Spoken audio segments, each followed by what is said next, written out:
Did you hit it? There it is. All right. We're on. We're live with Nick, who's now Nicholas. I don't know. I would never. Yeah, either or. Oh, wow. Uh-oh. Uh-oh. Uh-oh. Here we go. Blankets. Well, there we go. You got a blanket. Wait, what's happening there? I don't know. I thought I'd organize it a bit. Oh. Organization. Who even does that? Room dirtiness panic. Yes. We got to like participate in the right patterns because else we get lost. Yeah. So let's introduce Nick a little bit. He's one of the old-time buddies on the internet here. Yeah. Traumatized Mark multiple times, which is an achievement. Infamous for my elephant riding. Yes. Oh. He talked to you, and since then he's done nothing but bug me about open-ended telos elephants, like literally. And I'm like, if you don't shut up about the open-ended telos elephants, I'm getting on a plane and I'm going to take care of you the right way, man. Mano a mano. There is an optimal way to ride an elephant, and it is not strapped onto its tail. Also true. And confirmed. I am horrified by what you're saying. So yeah, Is that better, Nick? Not. Oh my. Oh, nice. That's right.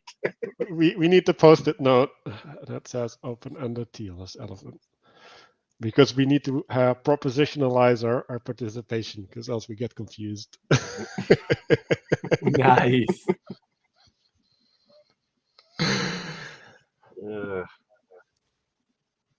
Yeah, I think I think a lot of weird things happened right before this. Right, Karen Wong from the Meaning Code contacted me and said, "What do you think of this video?" And it was a James Lindsay video where that he just did recently. It was a recent talk, and he's talking about Gnosticism. And I just put out a video recently on a pattern of cults, basically, right? So patterns and conspiracy is what it's called on Navigating Patterns. And I mean, it's interesting that all this is sort of coming together. You can see sort of, I would argue, the Gnosticism popping out of Vervaeke's work now, right. Because it's inevitable. And right. Especially with a practice-oriented situation, because that's the downside of practice orientation, is that you achieve through the practice, and then it inevitably starts kind of wanting to take a Gnostic shape. I mean, I think Vervaeke tries to do a good job of keeping that at bay by focusing on things like dialogos, as opposed to like whatever classic Buddhist practice, go alone to a mountain somewhere and meditate until you attain enlightenment. But Right. Well, and also I think it's fine if you have a framework, and if you don't, you don't. And then the thing that our buddy Ethan came up with, which I just thought was absolutely brilliant, he put it on one of the shorter videos that Van Nuclay did recently, was based off of one of my comments. But he said, basically there's being is good versus emergence is good. And I was like, oh, that's a really good explanation for what's going on. And it was funny. So Father Eric came to visit me for a week, and we had a wonderful time. It was just absolutely wonderful. He did his live stream from my office and everything. Big Mac? Kind of funny. And I don't think you know him. He came on later because you abandoned the ship, remember? Yeah. So, but it was funny. We were standing out on this bridge at the zoo in Colombia. There's a stone bridge that goes over the river. It's beautiful. And we're just staring out at the river, and he goes, "Oh, so when you're looking down, because you knit together heaven and earth, you see emergence, and that's the only thing." Right. And it's like, yeah, That's right. Now you get it. Like, because you're Right. ignoring the emanation. And I Right. think that was the weakness in Vervaeke's work was always like, well, you can do this on your own by yourself, right? It's all individualistic. And I think the pattern of individualism, or the trap of individualism, leads you into the pattern of Gnosticism, the pattern of Neoplatonism, and the pattern of occultism, which I saw Lindsay did a video called WTF is SEL, which is just great. What's SEL? Socio-emotional learning. Oh, okay. So it's this new scam that the globalists are pulling on the schools effectively. I see. And in there, he basically, I don't know if he outright says this, but he implies at least that Neoplatonism always leads to occultism. And I'm like, oh yeah, that sounds about right. It was a pretty good argument. That's interesting. Yeah, that's really bizarre. It's kind of a full circle type of thing, because Platonism in many ways was trying to get the people out of occultism. They were overly bound in occultism, hence the pray to the god of the doorway and the doorknob. Right. One of PVK's favorite things to point out.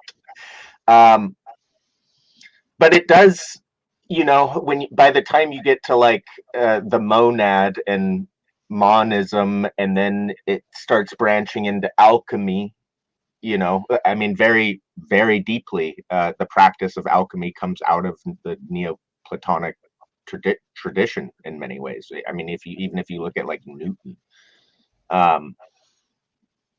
So yeah, it's weird how it kind of went full circle. I guess it's actually not that weird, because it did pull people out of the 10 million gods world.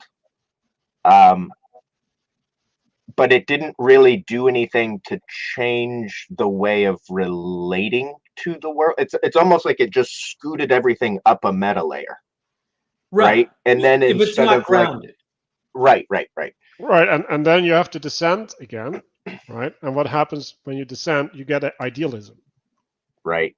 Well, you right? get Right, and so it's like now you have the idea that is going to emanate, right? But it's not an idea that is an actual emanation, right? Like it's an idea of what you perceive to be the thing that will liberate, right? Like the way that you construct it is well, there's insufficiency, right? And this is the path that will provide a solution, right? And then you let the path emanate, and now you're stuck again in the previous game, right? But now you just made a subset of the pluralistic unification, right? And now you got the specific again, but now you're stuck in the same problem, and then you need to lift it up again, right? Like this is what Hegel was talking about with Aufheben, right?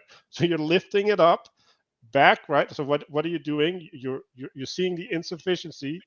You're going back to the realm of the forms and the interconnectivity, and then you can like drag it back down again.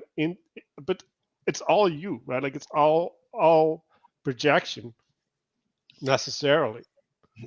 Well, and I think there is, because the other aspect here is,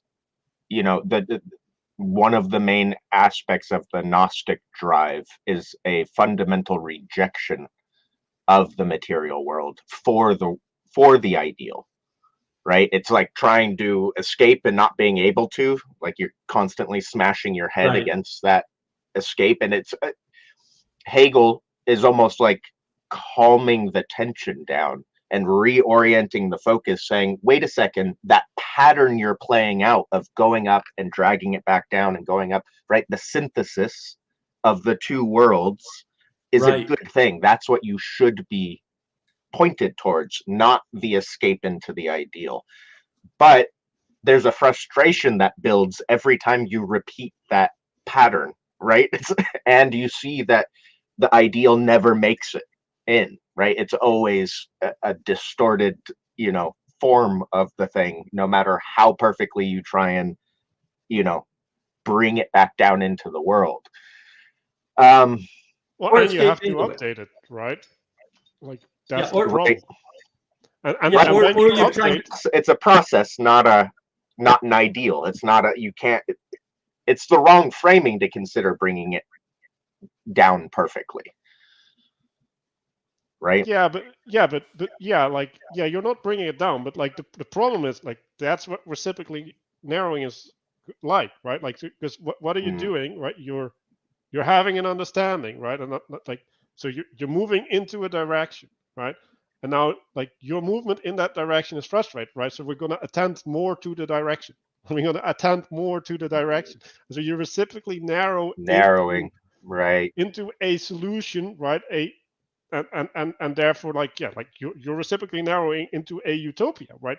Where effectively you're not having a balance of principles, right? Like they're communing in God, right? But instead one of these principles is going to be salvation, right? Because that's the thing that's going to get you out, and you're going to be worshiping that principle.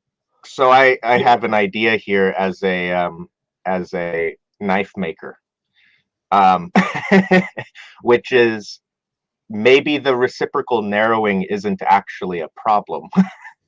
No, right? it's some not. way, it's almost like you're hunting for the crack in that wall, right? You're making way, or even the biblical line, the way is narrow, right? Easier to fit a camel through the eye of a needle. Right? So there's something where that focusing the whatever that motion is into the finest, tiniest little, it's like how you're trying to get through into a new territory, a new space. And I guess that is, I mean, right now I'm like forming a defense of Gnosticism. So yeah, I was wondering, right? Because like do we want to get to this new space? Like, well, look, and I want to address this. So we're talking about Neoplatonism, and then I think that Neoplatonism doesn't exist. Okay, I think this is a made-up term by made-up people, which is why we're on third wave Neoplatonism, according to John Vervaeke. Right. Well, if it's one thing, why are there three versions? I'm a little confused, right? And so I think the reason why is because it doesn't exist. What they're talking about, and I talked to Dr. Lantern Jack about this, who talked to John. That's an excellent talk, by the way, on AI, the Matrix, and the Plato's Cave. It's a great talk. Everybody should listen to it. John's really good in that talk, partly because I know Jack, and I gave him my critique of all Vervaeke's work before the talk, so he had plenty of ammo, right? But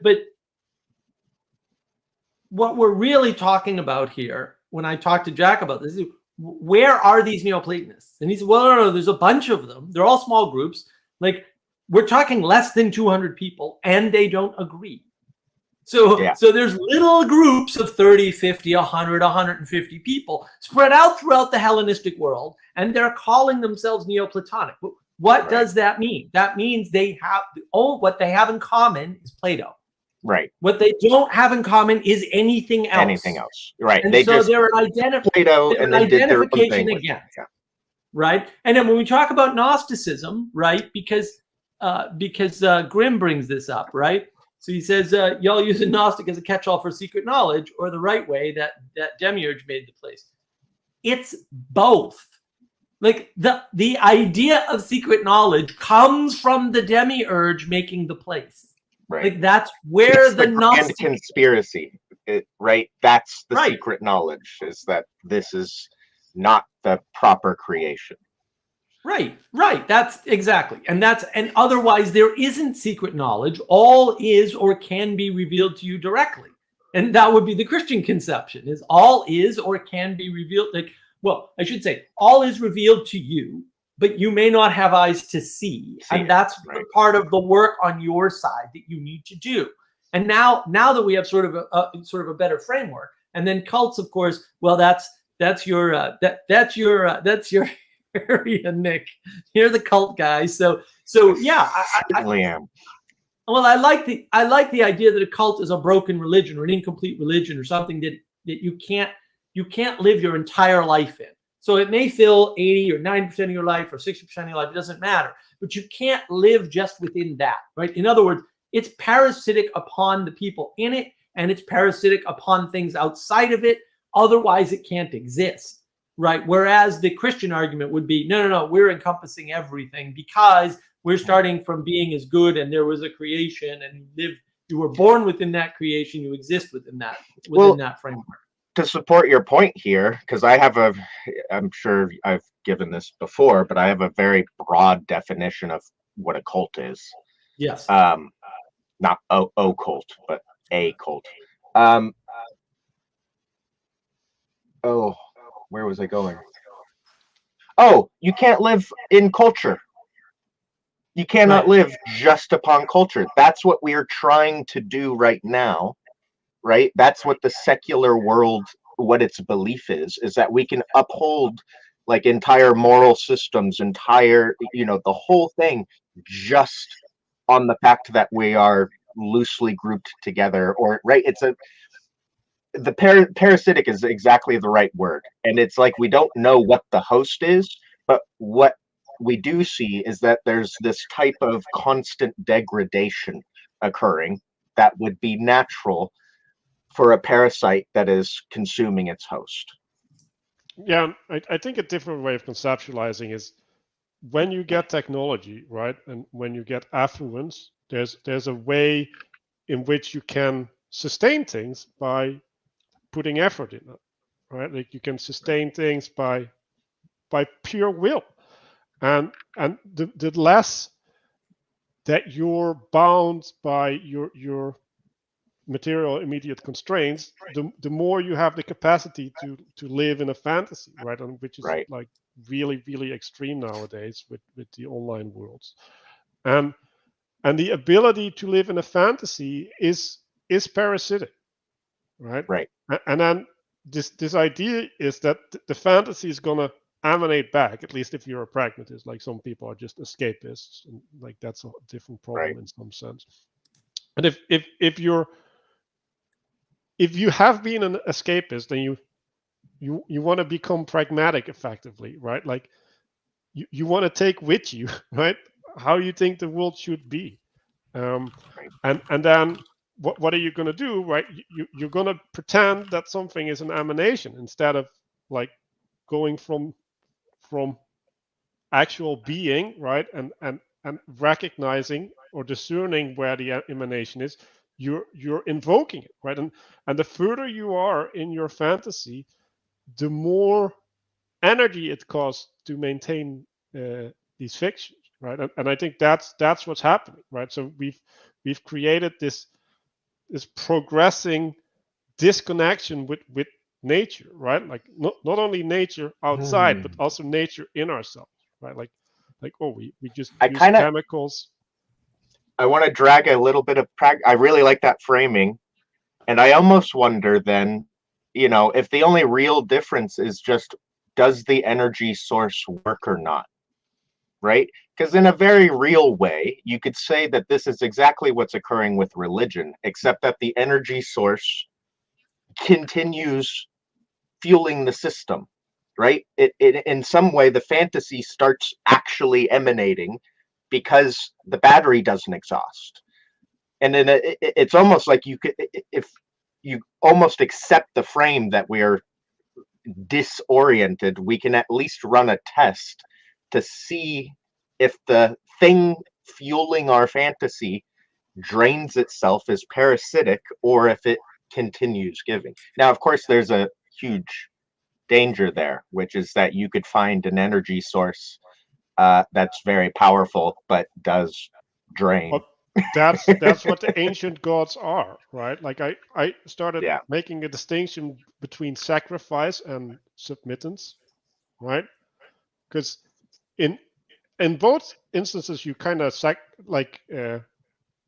surrender your authority, right? Like if you sacrifice, like you're placing yourself under the authority of the other, right? But like in the one, it's a trade relationship, right? So if I make a sacrifice, I'm trading with you. Like I give you this, and you make me more powerful in whatever way that may be.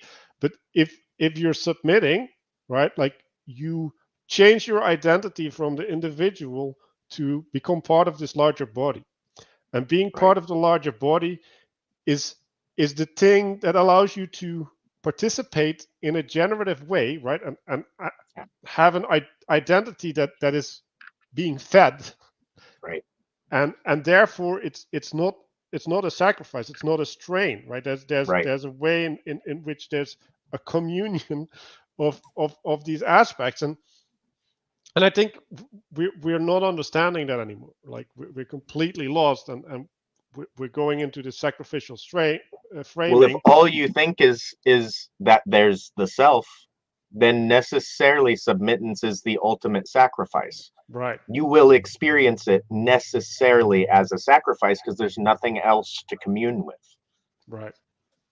Right. It's and this is where we get the hermeneutics of suspicion, right? Because what is the hermeneutics of suspicion? Well, what is the sacrifice that's being asked of me? Like that's literally what you're doing. You're looking for the sacrifice that's asked of you, and that's not healthy. And like we had this conversation a while back, and like I don't understand why I hadn't seen it before, right? But if someone is in the hermeneutics of suspicion, which actually effectively means when you say something, I cannot accept it as true, axiomatically, right? Like, right. Then you can't have a conversation. Like you can't be generative because the person is blocking intimacy. Like there's a fail-safe that will cut off intimacy when it starts to happen. It's like, oh, like if I'm getting intimate, that means I'm manipulated. Like it literally means that I'm manipulated. Well, they're trying to have it both ways, right? They're trying to say you can't impose on me, but now because in order to act in the world, and you have to act in the world, you're going to impose on somebody else. Now it's an unfair relationship, and that's the quality of the connection. That's the intimacy, quality of connection between people. That's what intimacy is. And now you're in a problem. And we've been seeing this on the Awakening server, although we may not be on the Awakening server much longer. We've been seeing this. Like people are saying things like, well, no, if you do that to somebody, it's automatically a violation of some kind. And they were using the word rape. And I was like, what? Like, where did you get that? Right. Well, and as though there's no valid way, right? Because the Gnosticism and some of that crazy sort of Neoplatonic ethos is, well, look, if and this is Hegel, right? Like, if I can't if you can't impose on me because I don't want you to impose on me, then I can't impose on you, and therefore the only way for us to get along is for neither of us to impose on either of us. And it's like, then you're not getting along. Like I don't think, and they get trapped in that. The only way to have sex is not to consent to sex is not to have sex. I mean, literally, somebody said that today. I was like, no, that's literally the opposite. Like, I don't understand what you're talking about. Gosh, just wait until they realize what they're doing every time they eat. I know. Exactly. Exactly. So yeah, with one of the other aspects of this Gnostic stuff is it like data driven things, right? So, well, we're gonna go on this path, and they don't have the data yet, right? Like they're gonna generate the data while moving on the path, and then they can adjust accordingly, right? So now we're in this dialectic with the thing that we're doing, right? But it's not a participatory dialectic, right? Because whenever you're doing anything at all, right, like you're gonna make corrections, right? Like if I'm trying to saw a piece of wood and like it doesn't work, like I get feedback of reality. It's like reality doesn't want to cooperate, and I'm like, okay, I can either stop or I can adjust, right? So I'm always in this dynamic relationship. But if you do it data driven, right? Like now, what are you doing, right? You're pre-selecting a set of categories that are going to be important, and now you're going to imply. Isn't the point of the data driven is just to reinforce a category, right? Well, so you could almost say that the purpose of the dialectic in that situation is, or right, this everyone that talks is raping each other mentally, right? What you're doing by framing it that way is you're reinforcing your own identity over and over and over. So the only purpose of the dialectic is just to feel your own boundary. Right. You're stacking the wall in some sense. Right. Well, then you end up using it as a filter, right? Because this is one of the things, this is where I think Lindsay, I didn't like his, in some sense, I liked his new talk. In another sense, I didn't, because the problem was, and the title is The Negation of the Real, which is really cool talk. But the problem with this framing is it's very conspiratorial. It's very like, well, you can trace this through this person to Hegel to Marx, or through Marx, right? And all this nonsense. And I'm like, no, I think what's actually happening is that you by yourself, because you can come to the Gnostic or occult ideal, or at least close to it, right? Because it's very solipsistic. So you get there, you're like, well, and it's obvious, right? To some sense, Gnosticism, as in secret, forbidden, hidden knowledge, is obvious. There are things I don't know about the world because I'm not making correct predictions about them. And there's a lot of them, right? And so that's correct. There must be knowledge that I don't have access to, right? And then so I arrive at that all by myself. I don't need any help. I arrive at that, okay? And then suddenly it's like, oh, wait a minute. Here's other people who have talked about this. Oh, look, it's Hegel. Well, everybody knows Hegel. He's wicked smart. So yeah, everybody knows him, right? And Marx, of course, Marx was right, because I came to the same conclusion by myself. And now there's two problems. One is, well, I must be wicked smart like them, because everybody tells me they're wicked smart. It's like, okay, maybe. I don't think any of them are particularly intelligent, much less wicked smart, we'll say, in New England vernacular. But also, you've gotten a validation for your idea. So this guy validates my idea, and I seem to be at least as smart as him, or close to it. And they're kind of revered, at least by some people. And now I've got an instant audience of reverence, at least from my perspective. Whether that's actually happening is a different story, right? And so you've got this self-reinforcement on top of the solipsism you were already trapped in. Yeah. Right. It's confirmation bias run wild. Yeah. And then it's like, well, yeah, emergence is everything, because the world came up to meet me. Right. Yeah, right. Like, it's even worse, right? Because like, if you start accusing someone of being racist, right? Like, they're gonna dislike you, like, just because of the accusation, right? And so, and you put them in the race framing. So like, what do you think is gonna happen? Yeah. Like there's only one answer to that. Like, or you have to have a saint in front of you that there's like, oh, you're putting me in a framing, right? And I gotta break this framing. So like Lindsay was talking about a wizard circle, and I really like that conception, right? Because what are you doing when you introduce the race framing? Well, you're drawing a circle and you're saying, well, we're in this circle, right?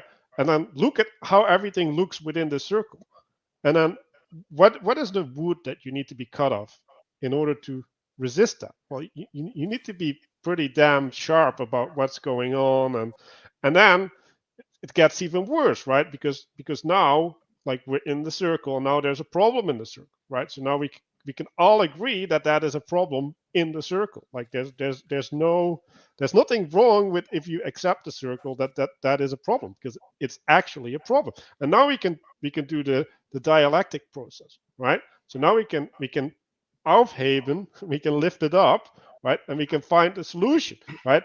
And now we're trapped in the process, right? Because like, you solve that problem, but we're still in the wizard circle, and now there's going to be a new problem.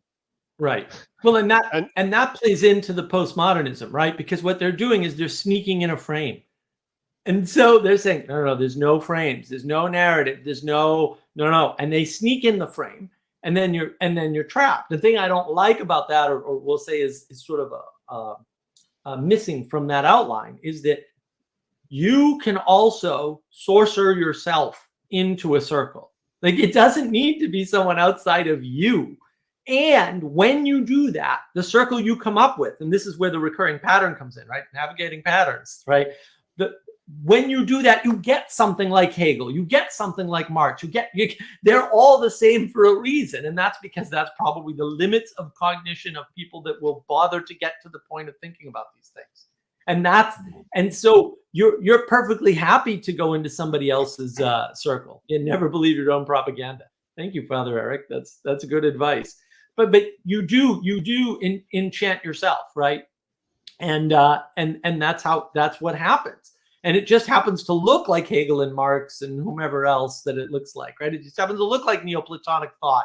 It just happens to look, because that's the pattern. It's a pattern that we're caught in. And I think one of the weaknesses of, say, Vervaeke's work in particular, but a lot of these things, is they say, oh, look, addiction is reciprocally narrowing, and addiction is bad. I think we can all agree on that, right? And the solution is reciprocal opening. Okay, but if you just do reciprocal opening, you have a different set of now you're psychotic, right? You're overconnecting the world, and that's all you see are conspiracies and overconnections. And look, there's a correlation. It must mean something, and it's like, oh, correlation doesn't equal causation, guys. And that's where you get, that's where you get stuck, right? And then it just feeds on itself over and over and over again. And there's no we'll say easy way out of that. Right, and then. What does pluralism do, right? Like, pluralism is like, well, let's have a bucket of all of these circles, right? And then we can make a circle that contains all of the circles. we can play this game as like, oh no, and now we can have this game where we're not falling in the trap of being trapped in the sorcerer's circle, right? But it's not realizing that you just made a really, really big circle.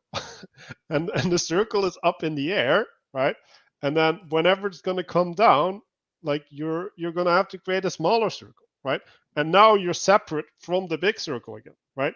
Because, like, whenever you have to act in the world, like, you have to disconnect from the combinatorially explosive nature of the unity of everything, because, like, the unity of everything can't inform your action. It can, though. No, it can't. But okay, I think maybe an interesting metaphor to use here would be how we, in the real, the metaphor would be, how do we create energy systems, and how do we transform certain types of energies into other energies? So you have something like an internal combustion engine, right? And it has, right, it's not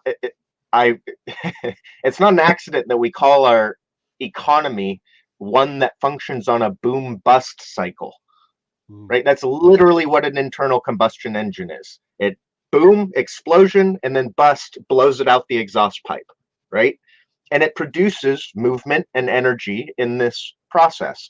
So in some way, we can kind of take this cycle, this almost Hegelian pattern of the emanation to the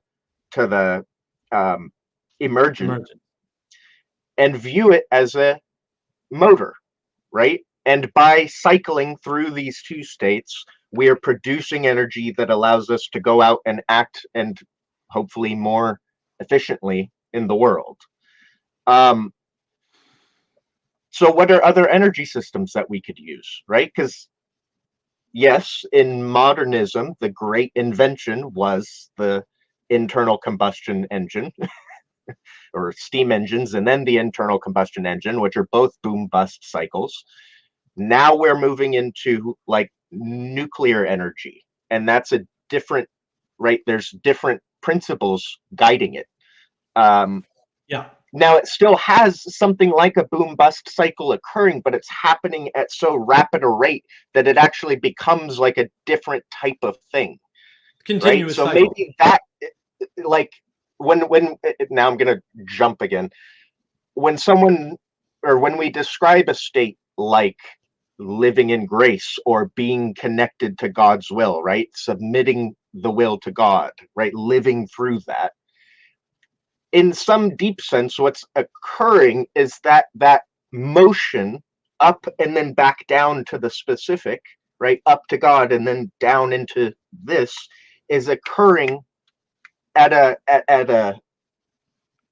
rate that our cognition can't even recognize or see, right? So then you are entering into a state where you're always kind of in shock of yourself, right? It's the way I've described it is that you become part of the revelation, right? You're no longer owned by yourself. So you're just watching yourself as part of the revelation of God, in the same way you might watch anything else in the world and recognize that.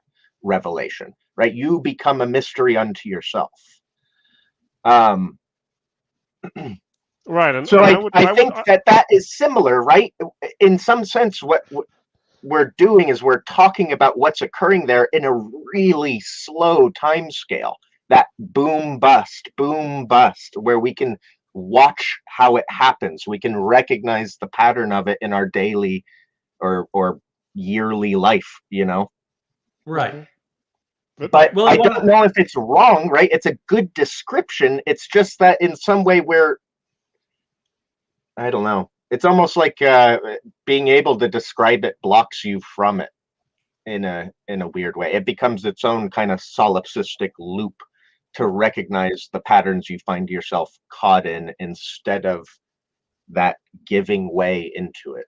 I don't know. Well, I'm off in weird territory now, but there are limits to what you can know, right? And this is the problem. Right. Is a lot of this Hegelian stuff and these other philosophers, they go, I can see the boundaries of the aquarium I'm swimming in, and therefore I can know the aquarium. And it's like, no, you can know something about the aquarium, but you can't know the whole aquarium. And all this sort of reminds me of this, right? Now, the interesting thing about this model is that one side of the model is based on this principle. And the principle that it's based on is the principle of linear and discrete, right, versus continuous and nonlinear. And that's the whole key, is that when you engage with that, of course, I have a video on the knowledge engine slide where I go through the whole thing, right? When you engage with that, you suddenly realize that this is kind of the same as reciprocal narrowing versus reciprocally opening or widening, or however you want to talk about it, right? Which means the perennial problem there is how much of each. When to broaden, when to narrow. That's the perennial problem. Again, this is an old, right? To see the ocean in a drop of water. The continuous, fully embodied within the discrete, right? It's old stuff we're talking about.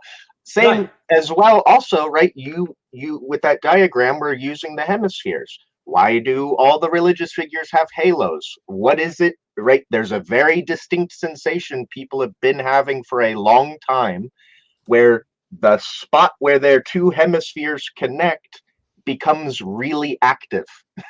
Like you can literally feel it, you know, as a physical sensation.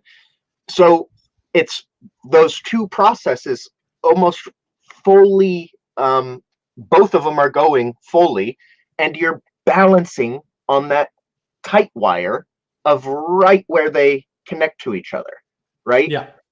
And I don't even know if they do ever connect. It might be a vibration. It's just a really fast one, right? It's so fast you can't notice it happening, as opposed to discrete, continuous. You know, it's yeah, but I think what you're doing is you're reducing it to one connection, right? If you look at it as multiple connections that have different time frames, so you can I like to look at 3 frames, right? Like myself, the other, and the world, for example, right? And like or me right now, right? Like me in context of my day and me in context of my life, right? So that there's multiple frames, and I swap between them, right? Because like when I'm talking to you, like I don't need to think about what I'm going to do next month, right? But like in a different situation, I might, right? And so there's things that snap you out, and they put you in this different frame, and so what are you doing? You're updating these frames at different cycles, and sometimes you get moved into a different cycle because something happens. And what you were describing as grace, and I actually had an experience like that, right, where it's like there's a sense of novelty, right? And then there's a sense of urgency, right? And there's an overwhelmedness, right? And the overwhelmedness is in some sense like you can't go and oversee the consequences of your action, because taking action is more important than finding the consequences of your action. And when you're in the state where you're being in that overwhelmedness, and you're not doing the freezing or the flight response, but you're doing the fight response, then that is maybe the state of grace properly. And so if we go back to the metaphor, right, of the nuclear reaction, right, it's like the energy of the nuclear is going through whatever valve, and it's just like it's overflowing the capacity of the valve. Yeah. And so you don't see that it is a valve anymore. Like it becomes part of the pipe, effectively. I had a analogy I used to use a lot to try and describe that experience. And the way I framed it is that most of us go around in life with this internal sense, whatever, of being a cave, right? And so we address the world as if we're a cave. So we go around, we collect things, we store it in the cave, we slowly bring things back out of the cave when we need to use them. And it's a very particular way of relating, very abstract, the metaphor I'm trying to use here. And what it felt like to me is that I'm not actually a cave. What happened is I'm a tunnel, but I filled the tunnel with so much shit in the effort to hold on, to store, to be prepared, right, that I turned the tunnel into a cave. I filled up the wall. And now things couldn't get through. So I then just accepted that and lived as if I was a cave. And then suddenly, right, big enough, right, it rains a lot. There's a big flood. It's been raining here a lot. And all that crap gets washed out. And suddenly you're like, oh, shit, I'm a tunnel. Like I've been doing this wrong the whole time.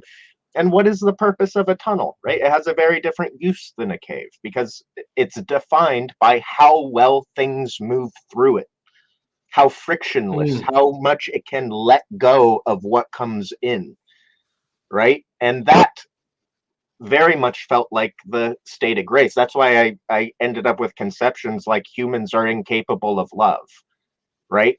Because we're a tunnel fundamentally. I can't generate love. What I can do is take it in and then let it flow back out, right? It just is it's a cycle, right? And it's there all the time. That was the other big, that agapic love is there in every breath you take, right? It's the love that lets the oxygen do what it does in your body, right? That's the chemical reactions. The whole thing is the secondary part, but the way you're like bathed in it constantly.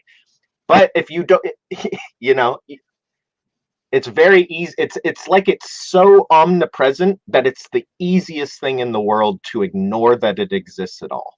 Well, you kind of have to, right? If you read Flatland, which is a wonderful book and everybody should read it, and it's small, right? And it's understandable even by math idiots like me. So everybody should be able to engage with Flatland. The thing I learned from Flatland is that if you perceive 3 dimensions, you are in a 4th dimension. You're a 4th dimensional creature. And so that's the water you swim in. Can you know something about the 4th dimension that you're in? Yes, you can, right? But what would that look like? Well, technically, if we were 4th dimensional creatures, it would look to us like time only went in one direction, because that would be the constraint. And in the book Flatland, he demonstrates this like rather nicely with the lower dimensions. Like if you were a dot on a piece of paper and somebody stuck a pencil through it, what would it look like?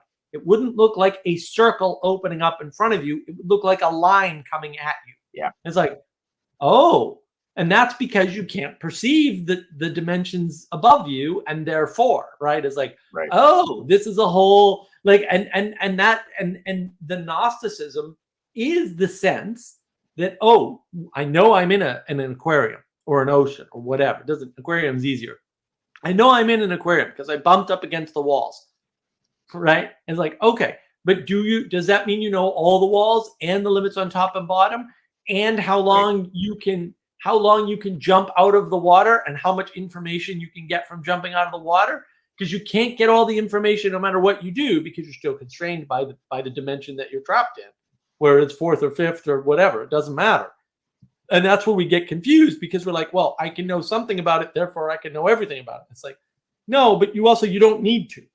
Like, you don't need to, in some sense, and this is where I get wrapped around the axle. I mean, Vervaeke's recently doing his After Socrates, right? He's talking about well, Socrates says, I know that I know nothing, and that's clearly absurd. And I'm like, no, that's clearly literal, and that's what he meant. Knowledge has very little value. And he's right about that. Socrates is only right about 2 freaking things in his whole life, and John gets one of them wrong, in my opinion. I know that I know nothing. Yes, he's right about that, because knowledge is not, it's not that important, because the love is flowing and you can just interact with it. You don't need to know it. You don't need to talk about it. You don't need to propositionalize it. You don't need to think about it. You don't need to do any of that. You can just feel it and spread it to others. You don't need, and some people do this with clearly a low IQ. Children do this all the time. That's why we like children, right? And they're clearly stupid. By definition, children are dumb. Like they haven't learned anything yet. They don't have any knowledge, right? And the fact that we understand innocence in that way, innocence is in relation to knowledge and experience, right? And so in John's world, that would be propositional knowledge and participatory knowledge. That's what innocence is. It's a lack of those things. And like, fair enough. I don't have any problem with that definition. But that also means you don't need them to live, and you don't need them to live a good life, because you can just do those things. The other thing Socrates got right, by the way, just for the record, is he drank the damn hemlock, which means he stuck to his principles rather than compromising by leaving. And yeah, I mean, you could argue that point, right? Well, maybe he should have left and compromise was appropriate. Oh, maybe, right? But that's a different argument. I would say sticking by your principles is always important, even if there's better ways to stick by your principles, because no one's perfect, as it turns out. At least I can prove this by saying I haven't been able to be perfect, and I'm a lot closer than most other people. So there you go. We aren't perfect. With the dragon on the background. I mean, it's funny listening to you talk, Mark, because it's so like so many like Bible lines are popping up in my head as you're describing it, right? I mean, what we are talking about is like living in faith. Right, that's you must be as children to enter the kingdom of heaven. So there's some connection between faith and innocence, right? Yep. It's exactly. Yeah, I wanted to go back to the tunnel analogy, right? Because like one of the characteristics of a tunnel is that it's dark, right? So you're not supposed to look around in the tunnel, right? And what will happen when you start looking around in the tunnel? Well, you'll get trapped in the tunnel. And maybe you're like, well, if I don't remove that spot there, right, like I might bump my head sometime. so you're just gonna like keep looking up, and then you're gonna build a thing to not bump your head, and then you start clogging your tunnel, and then you're in a cave again. Well, and now we can just branch that right into Plato's cave. Yes. Right. Well, and that's the Plato key to wasn't quite smart enough to see that it was actually Plato's tunnel. Right. Or maybe he was too smart. That was the problem. They didn't have tunnels yet, Nick. Come on. They didn't have tunnels. They didn't invent it. No, and what happens when you make the cave? You're in a cult, because the tunnel is the only thing you can live within. Right. It encompasses everything, because you can go back through it. And my problem with Plato's cave is that you need to have a drawing that actually depicts it correctly, because the problem with getting out of the cave, and there's 3 states in Plato's cave, and everybody casts it as 2, like, oh, you break free and then you can get out of the cave. No, most people break free of the chains, right? So they do the Matrix thing. Oh, I'd rather live in the sewers of dead cities. Sounds terrible to me. Plug me in, dude. Like, sorry, I'll be your battery all day long. I don't want to live. I want to run around in the sewer of a dead city being chased by monsters. That sounds like a terrible life. And eating snot. Oh yeah, it sounds wonderful. Right? I'll be plugged in. Right. Well, what's the problem? The problem is that's the middle condition of the cave. Because the middle condition is you break free, but you don't leave. So you're stuck. You're standing up in the cave, and you see the light being projected on the floor, but you don't go there because you have to duck down to get there. And that would be the better image of the cave. And then as you crawl, so you duck down to get towards the light. And as you crawl towards the light, that tunnel gets narrower, and you have to duck more to get out. And that's what it is. people are getting out of they're getting unchained, but they're never leaving the cave. And they're seeing the spot on the floor and going, every time I look at the spot on the floor, I'm having a profound experience. And then they're saying, I've been transformed, which is not true because they haven't left the cave. And then they're going back in and saying, come on, guys, I can show you. And then everyone's trapped in purgatory, in this middle position, right?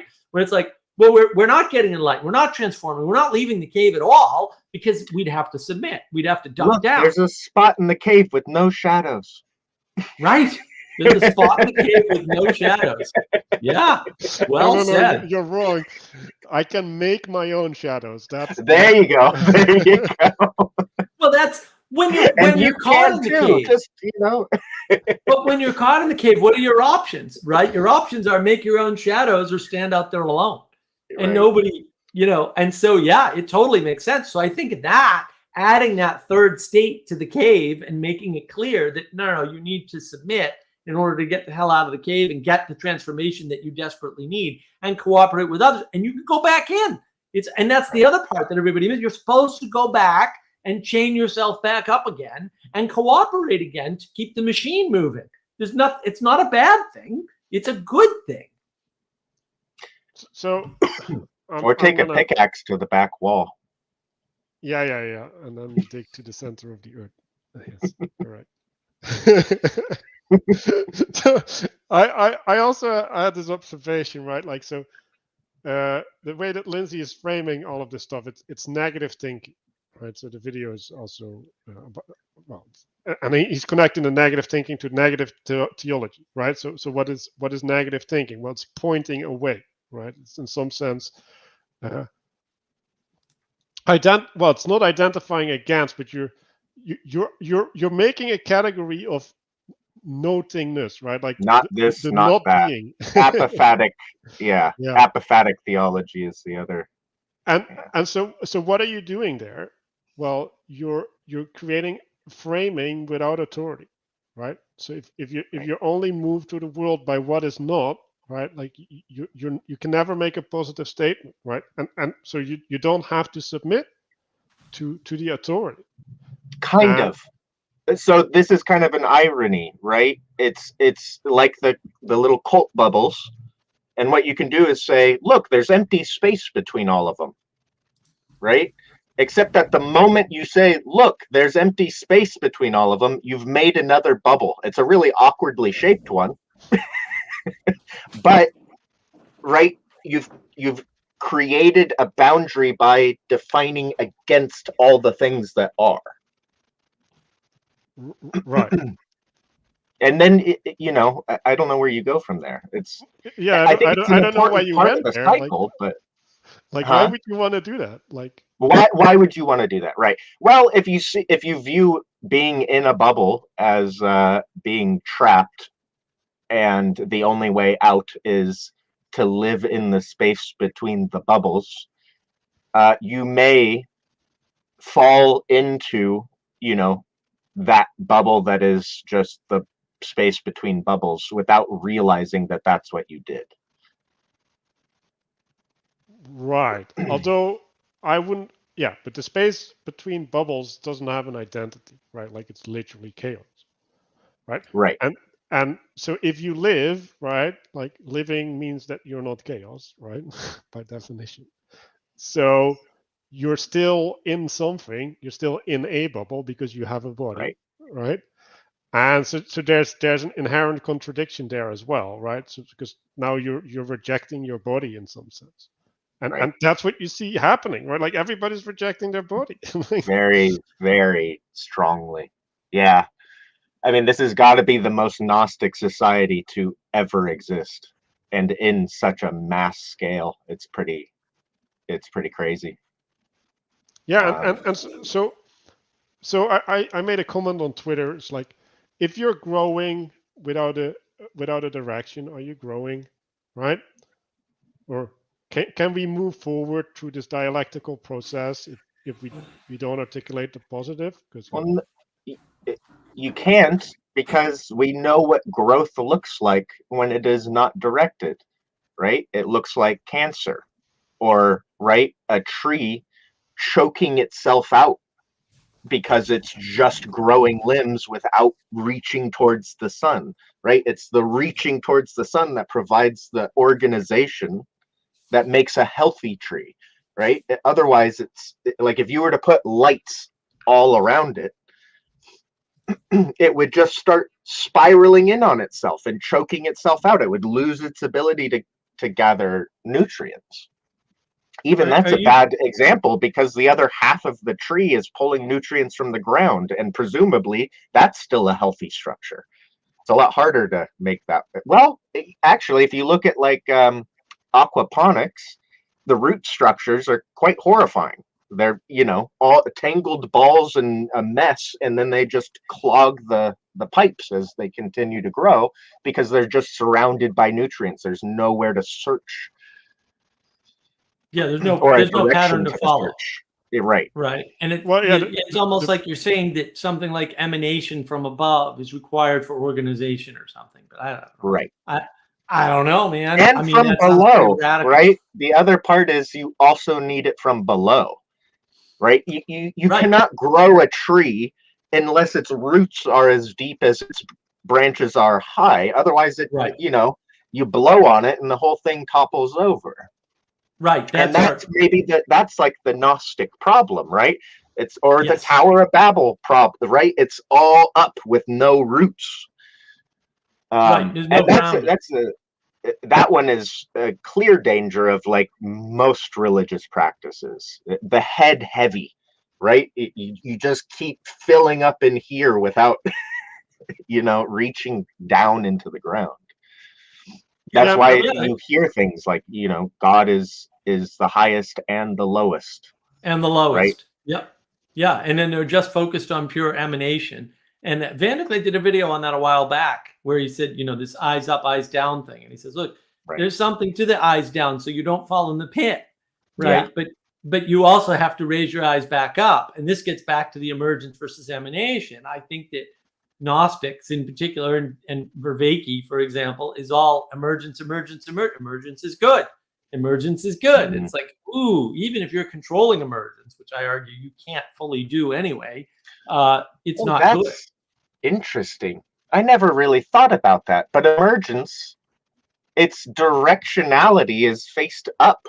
Yep. And emanation, the directionality is faced down. It's almost like in order to have the actually, no, that makes perfect sense. In order to even have the bravery to look down into the dirt, you need that like endless emanation coming down. That's what gives you, you know, again, this was like a big part of a experience I had a number of years ago, but it was the whole, you know, I hated the whole thing in Christianity, the original sin, because it just felt totally unjust. Just totally like, oh, so I'm fucked right from the beginning and that's it, you know, like, but that pushing back against that, it was almost like an excuse, a self-defense mechanism, so that I never actually had to acknowledge all the clearly wrong shit that I was constantly doing. You know, it was like trying this really desperate, almost sick attempt to assume innocence where it was not deserved, just because, you know, it's the same thing that we're doing in the culture, right? It's look at all your problems, look at what you did to me, so that you never look at what I'm doing. Right. It's and that's what the Gnostics appeal to. Psychological projection too. Right. It ends up projecting. You end up seeing your bad behavior in others, even when it's not there. And then it's like, oh, you're racist. Whenever anybody calls anybody else racist, I go, oh, I know who the racist is. It's not the person being called racist either.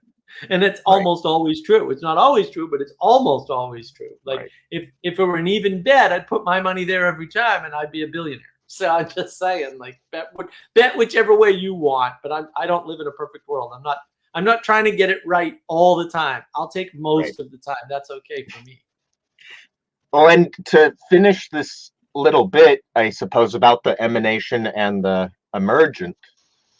So you could say I was living in a purely emergent frame, trying to escape the weight of my sin by climbing ever higher, right? It's right. The escape of responsibility. What it took to acknowledge it was agapic love.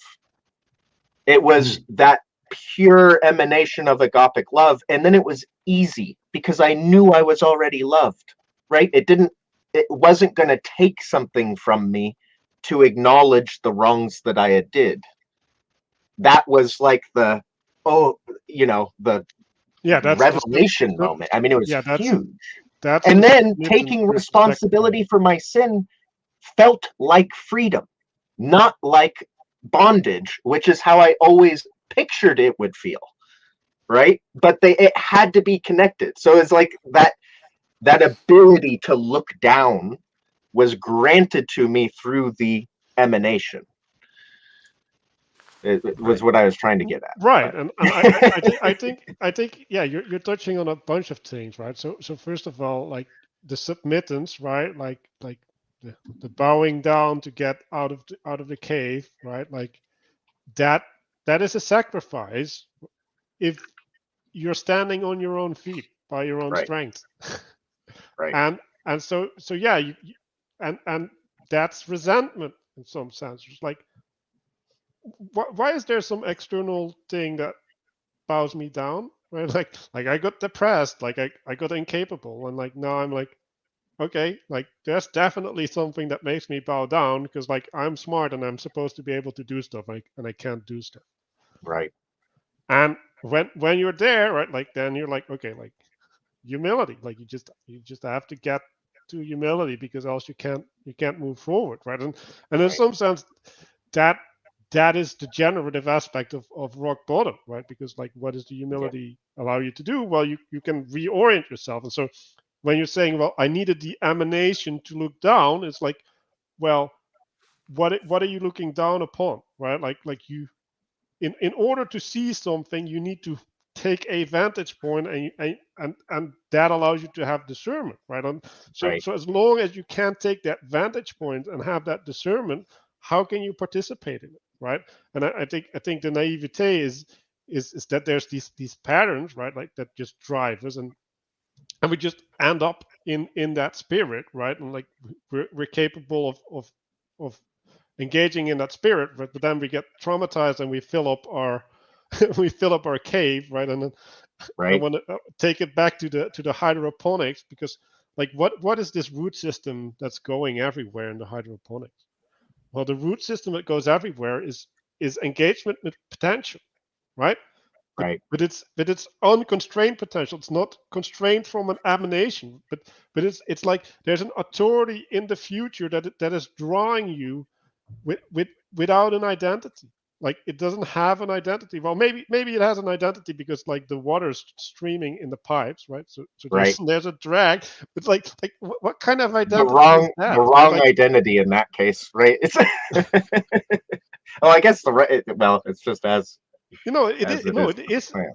it is the right identity in that context. Context is not natural, right? Like it's an aberration, and like that's what all the people are doing, right? Like they're in their circle, and they're like, oh yeah, this circle is giving me an identity, and now I can participate in the world through my identity, and then they get informed. Actually, and that actually, you just defined like a good description of what goes wrong even in proper religions, right? It is the hydroponic system. Well, there's clearly a direction. There's clearly a flow. I can feel it. Therefore, it must be the right direction. Right. Or a natural environment, right? Or whatever. That's the spirit, Right. That's the problem with Pentecostalism, right? Is that, I can do this, I can feel this, and therefore it must be correct. It must be correct. Right. But there's no guiding force from above saying, oh, you shouldn't pay attention to that stuff. Like, we're not denying it. It's fine, but don't focus on it, right? That's where the distributed cognition of having a structure can say, well, look, here's the teaching. The teaching is you don't stay there. It's okay to go there because that's going to happen, but you don't stay there. You don't pursue it. You don't narrow on it. You don't do the reciprocally narrowing here, right? So something reciprocally opens, and then whatever comes out, you don't necessarily go and narrow on that. You might want to narrow back to, in meditation, it would be the breath. In Christianity, it would be God. Exactly what happened to me, right? So I had these experiences I was just describing, and then boom, they shut down. That narrowing came back in, and I end up in cult 4 at the end of the right, and just like kept driving down and down and down and down, and yeah, it was extremely destructive. But it was like I felt like I had no other option, like I was in some sense too shattered by that sudden opening. And then when being cut off from it, it's almost like lightning strikes a tree and one little branch off of it survives, and then suddenly it's cut off from light, and it just becomes this fucking weird mangled plant. It doesn't grow correctly. You need that. If something that intense is going to happen, you need that source to foster the regrowth. You need that containment in there. And look, I mean, another way to look at it is just to say, look, I tried the first cult and I didn't learn everything I needed to learn, so I tried the second, and I needed to do it 4 times to get it right, man. And you almost did. So almost. The 4th one was the only one I went into fully conscious, though. The rest I just like stumbled upon them. So I think there was something there where it's like, all right, I keep repeating this situation. How about I do it on purpose instead of on accident? Right. Well, then there's something to that, right? And so you've got 2 narratives. One is you just fell in, and the other one is, oh no, I was moving towards the thing, right? And it's like both are true. Like in some sense, both are true, right? Because by the time number 4, you're like, oh, I know what this is, but I want to, now that I know what it is, I want to explore it, right? I want to own it.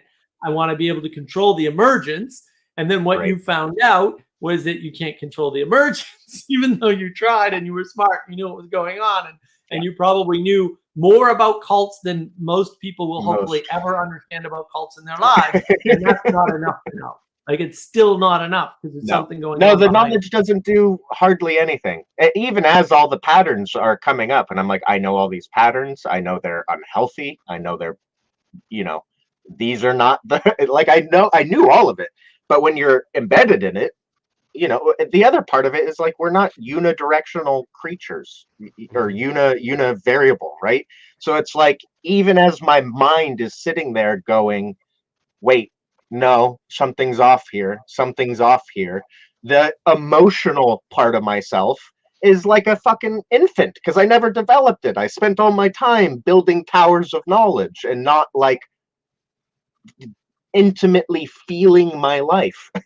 Therefore, it was a vector that was very easy to poke at me with. And it really is, when I look back at that, it's like I am going through that. It cost a great deal, but I am emotionally a far, far stronger person than I was before it. Because I had to use that part of myself to get out of it. I couldn't use the tools that I always used before, which was the intellect and the ability to, take a step back and criticize what everyone was doing. That's how I got out of the first 3. Right, is through that method. It didn't work for the 4th, so I had to figure out a different way out. Oh, that's a great way to put it. And that goes back to the knowledge engine model, right? We've got particular knowledge and intuitive knowledge. And basically, one of the ways to think about the world, right? All maps are wrong, or all models are wrong, some are useful, right? Is to say people aren't developing their intuition very well. Right. And as a result of the loss of the poetic information in the world, right? They're just ignoring it or whatever. They don't have access to it because there are no churches pointing up. However you want to frame it, there's lots of proximal causes we could point to. And because of that, that's the emotional side of you. Intuition is the thing that puts you in touch with your emotions, right? That's you with yourself. understanding that there's, and that's one of the great things about John Vervaeke's work, is that he does go over that in the Cultivating Wisdom course, right? The man, the lion, and the monster sort of thing. It's like, oh yeah, no, that's all good work from Plato and those guys, and Aristotle and those guys. That's all helpful. I think it's important too, like, what we call emotional processing, because it's largely just physical sensations. That's all emotions really are, is you feel weird, different sensations like in your organs. That's an emotion, right? Like when you get panic, right? You feel it in your stomach, right? Love, you feel, or heartbreak. Why do we call it heartbreak? Because you literally feel a contraction in your chest, and the point I was trying to make here is just that is like an information superhighway, and that's what makes it so insanely useful and powerful, and two, what makes it so extremely prone to error, right? Because you can't keep track of it. You don't know when something goes wrong. You don't know why or where it's coming from, because it's just such a huge volume of information that's being transmitted along that highway.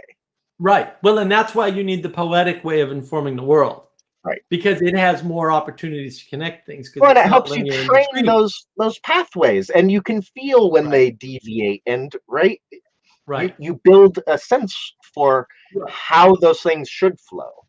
But the good news, there's good news here, Nick. I got to tell you the good news. So science has in fact validated that if you have a relationship, you're in love with somebody and you break up with them, your heart is physically damaged. And the opposite is also true. So good news, science finally figured out something that literally every human has known since they were human. Thank you, science. Great job. It's awesome. Pretty soon they'll catch up with something else completely obvious. It'll be wonderful. I just needed to make that. And this is why Socrates says, I know nothing. That's why, because the knowledge isn't that important. You can just feel that. You don't need this scientific validation from 17 people who ran a study and measured heart cells. Like, what are you, all retarded? Stop. We already knew this. It's in every poem ever written. You Muppets. I have more good news, Nick. Like, we love you, and now you have your emotional validation as well as your scientific validation. Can confirm. And yeah, so with the emotions, right? Like these emotions, they are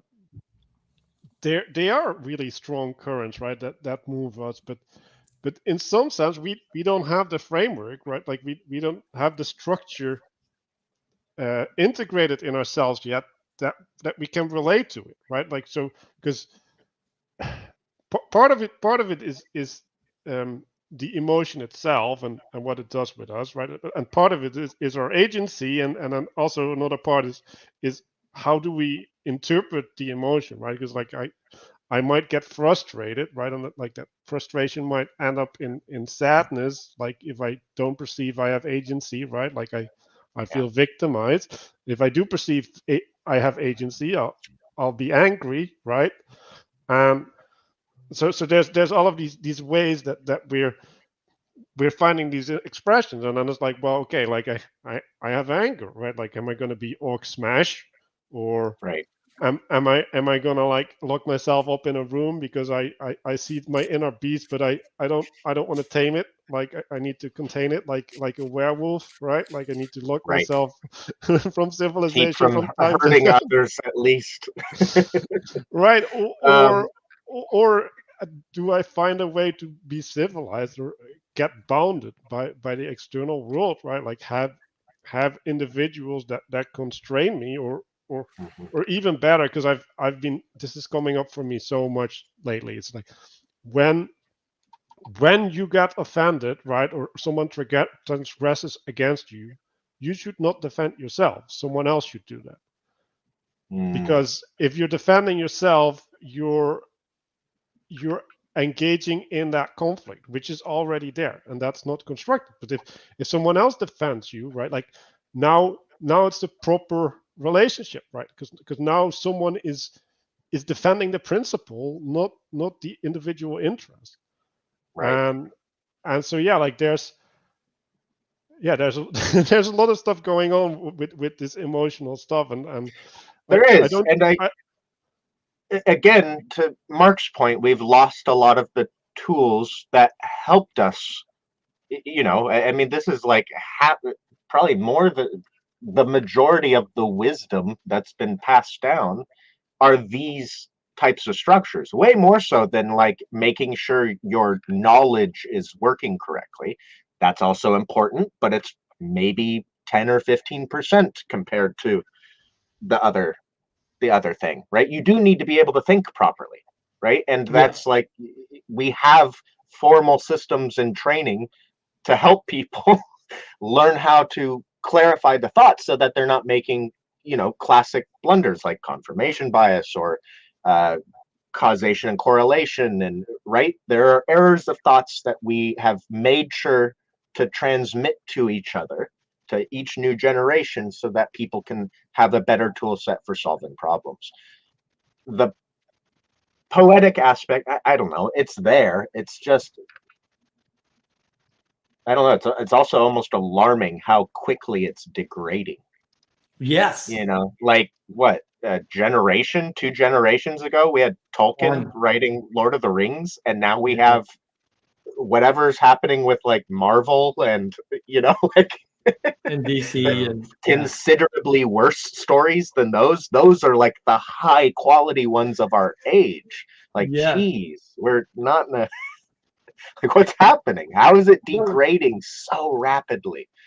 It's bizarre too. So I've been on this mission to try to figure out, because people ask me this question. They're like, look, Mark, you didn't get the Bible, even though you went to Catholic school, and you didn't. Where's all this coming from? And I'm like, well, it's coming from, I have no idea. And then I'm rewatching the sci-fi series Andromeda. Andromeda is fantastic. Like, I mean, it's obviously not where I got all my stuff from, but the reason why I liked it was because not only the philosophy's right there, there's a race in Andromeda called the Nietzscheans. There's zero hiding of right on the nose. Zero. Nobody's hiding anything. And each episode begins with a quote. And most of the quotes are like made up, from the 4023rd lunar cycle on some made up planet. Somebody said, they're silly. And some of them are quite deep. But also when you watch the show, you get that the way the storytelling is done, the conflicts that come up that can't be resolved, and I talk about this a lot with the intimacy crisis, see my Andrea with the Bangs talk and the talk on navigating patterns with Catherine, right? They can't be resolved. They have to be accepted. Like, someone has to die. Is it going to be these people, or is it going to be these people? Like, because that happens all the time in life. You're faced with these impossible trade-offs, and people go to, it's the trolley problem. The trolley problem is made up, and you can just ignore it. You don't have to play that game. But in life, your time, energy, and attention happens to be limited, because I'm fairly sure everybody dies. And I haven't proven that yet because I'm still here. But I have good evidence that even I am going to die at some point. And so your time, energy, and attention is limited, right? Well, and things are changing and windows are moving. So even if you're not up against death, it's like, coupons expire, man, for a reason, right? and opportunities go away for a reason. Like, jobs are only open for so long, and right, Bitcoin's only going to be at $65,000 a coin for a small window. Whether it may change again, right? But life is all about the movement.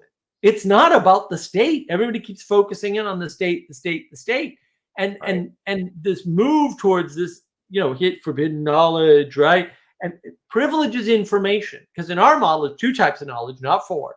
It's 4 types of information. So it's signals from below, perspectival processing, and then cooperative processing between your perspective and the 4 types of informing, right? And then that results in one of 2 types of knowledge. But what that means, we're privileging information. and we're privileging the wrong type of information. We're not privileging the type of information that makes multiple connections, the poetic information.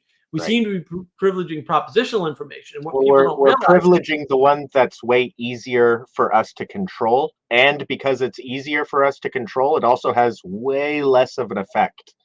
Right. And it's diminishing returns because we're flooded with it, right? Because what people don't realize, to your point, we can create propositional information all day long. It's very easy to do. So we have full control over that, but we don't have the control over the effect. And sometimes we can guess at some of the effect. That's what, when people point at propaganda, that's what they're pointing at. Although I think all propaganda might be hindsight bias, but that's what they're pointing at. They're pointing at, oh no, there is an effect of propositions on the human. Absolutely there is, right? Because if you can catch the attention and then insert the proposition, that's definitely going to have an impact on most people. Now, I'm disagreeable, so it's just going to make me hate you, but whatever.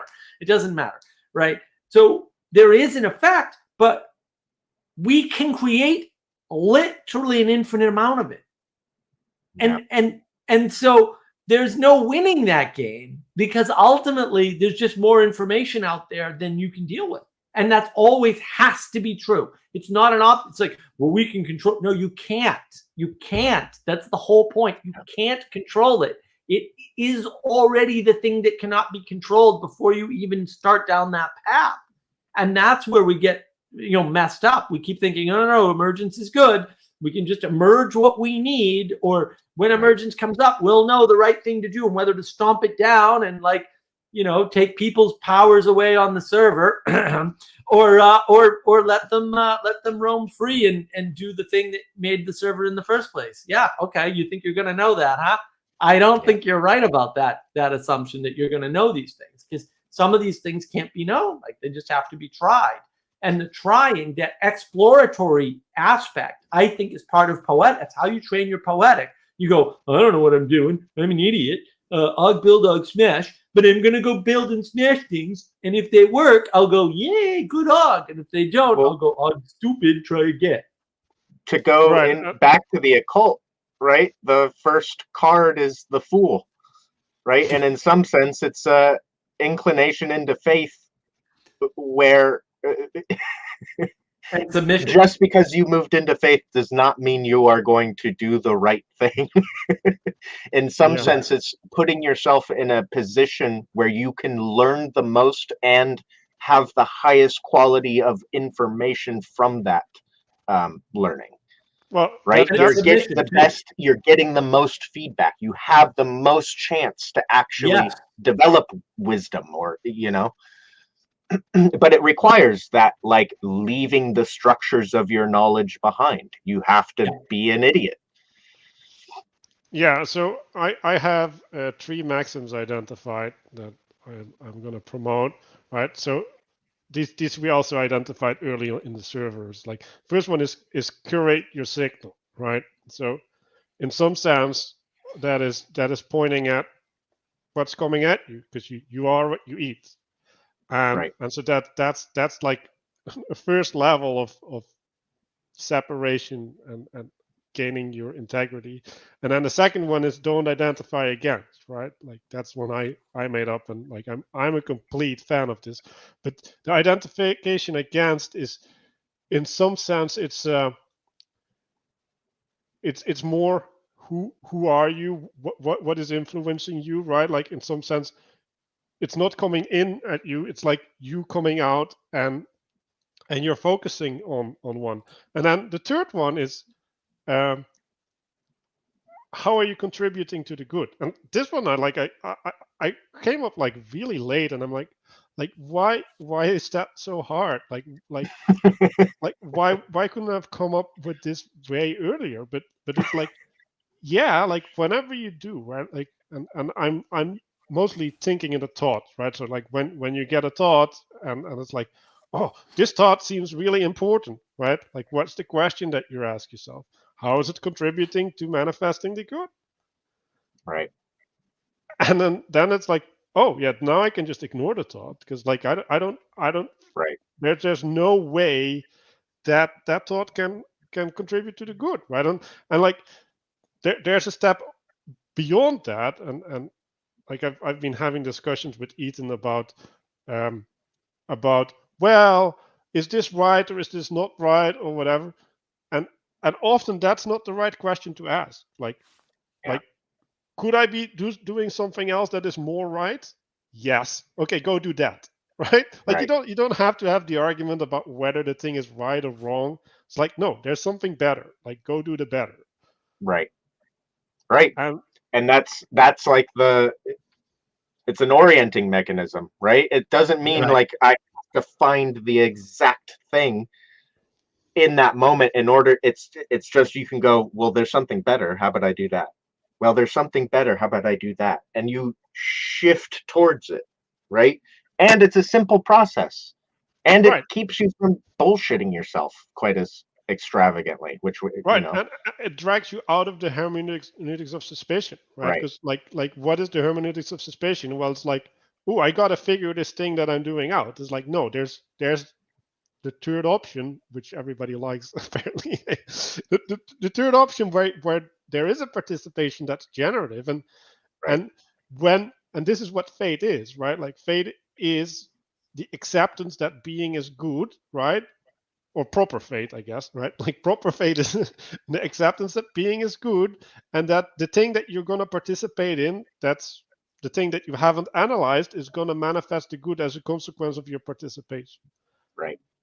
And when you're in that state, right, like you are not obstructed, and like when you find an obstacle, right, like instead of sitting down and getting upset, you move around it, and that living like that, and just this simple heuristic, and for some reason it's so hard, and like it's also really hard to realize that it is an option, and it's also really hard to see that the thoughts, whatever they are, right, like whether it's like, oh, I have a pain in my finger, right, like should I check it out what it exactly is? No, like I shouldn't pay attention to the pain in my finger, and like there's a better way for me to participate, and like if it's really bad, it will call again, right? Like it got the hotline to my brain.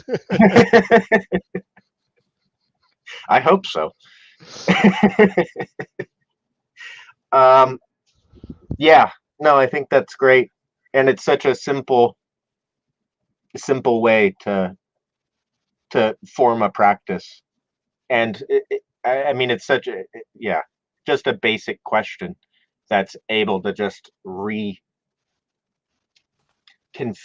how we are conceptualizing the issues we face. The image I had too was like when you said, oh, you hit a wall and you just move around it. I again thought of like the tunnel, and it's in some sense, you can't afford to leave the wall there in a cave because you need that space. The tunnel, right? You flow around it, and then maybe one day you look back and you realize that the wall just fell over from everything flowing around it, that erosion of it, and then it just gets flushed away. But having that resilience to just be like, I can just keep moving here. I don't have to stop. I don't have to make this the thing, the hill to die on. And most likely, it'll actually be more effective at removing it if I do just flow around it. Now, you have to be careful with that concept, because what you'll see a lot in the New Age is like what they call spiritual bypassing or emotional bypassing. That's like the, just stay happy all the time. And, if anything bad comes up, just ignore it and then be happy again, and it'll all fix itself. And I don't think that works, but see, again, you always run into the problem of like wisdom. It's like everything works if you have wisdom to do it with, right? Wisdom. Wisdom is the thing that tells you when to apply what tool. Right. And even like, how do you get around that obstacle, right? If you accept this type of motion, what's the thing that answers the question, what's better? You know, like that's your wisdom that's coming in. It's right. It's trained at having dealt with any innumerable number of different shapes. It, and that's where the danger is. It's like, again, you get to this situation where you're like, oh, none of it quite works without wisdom. Because I've seen plenty of people ask a question similar and end up in quite horrifying places. Yeah, I like this idea of Aufheben here, right? So instead of lifting the rock or the wall up and deconstructing it effectively, because that's actually appropriate, because I think that's literally what we're trying to do, the deconstructing the wall. You lift yourself up, right? Right. And then you can look down. You can take an overview, and then you can descend. So instead of projecting the problem onto the world, you project the problem on you as an agent, right? And your participation.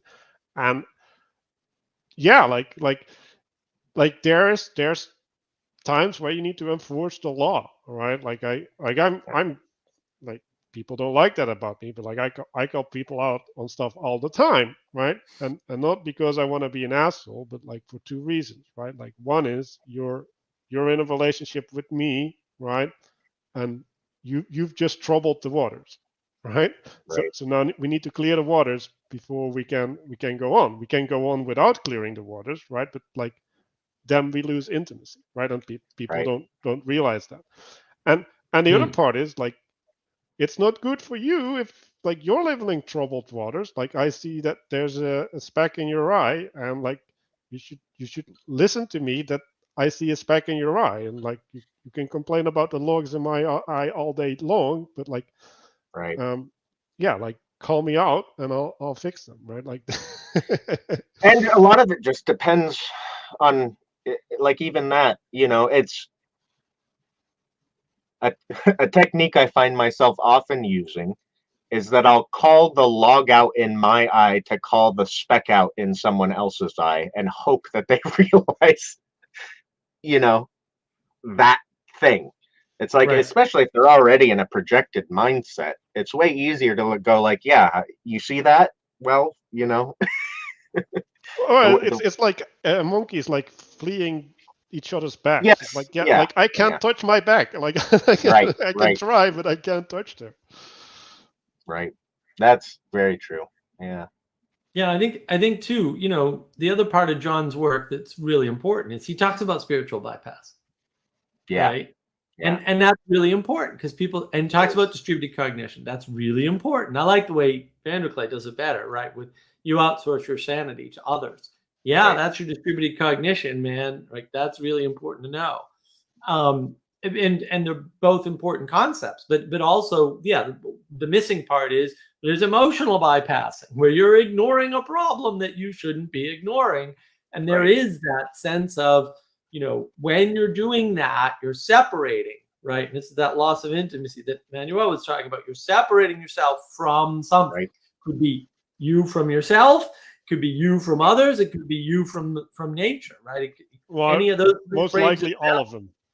Most likely all of them. Yeah. More likely all of them, right? But more directly, it's one of them primarily, and the other two kind of follow, because you know, and yeah, I mean, we can go right into, well, that looks like the Trinity. Yeah, it looks like the Trinity to me too. So what? Triangles confirmed. Plato was already there, guys. Pythagoras was there before him. So it's all triangles all the way. But that's the re-enchantment of the world.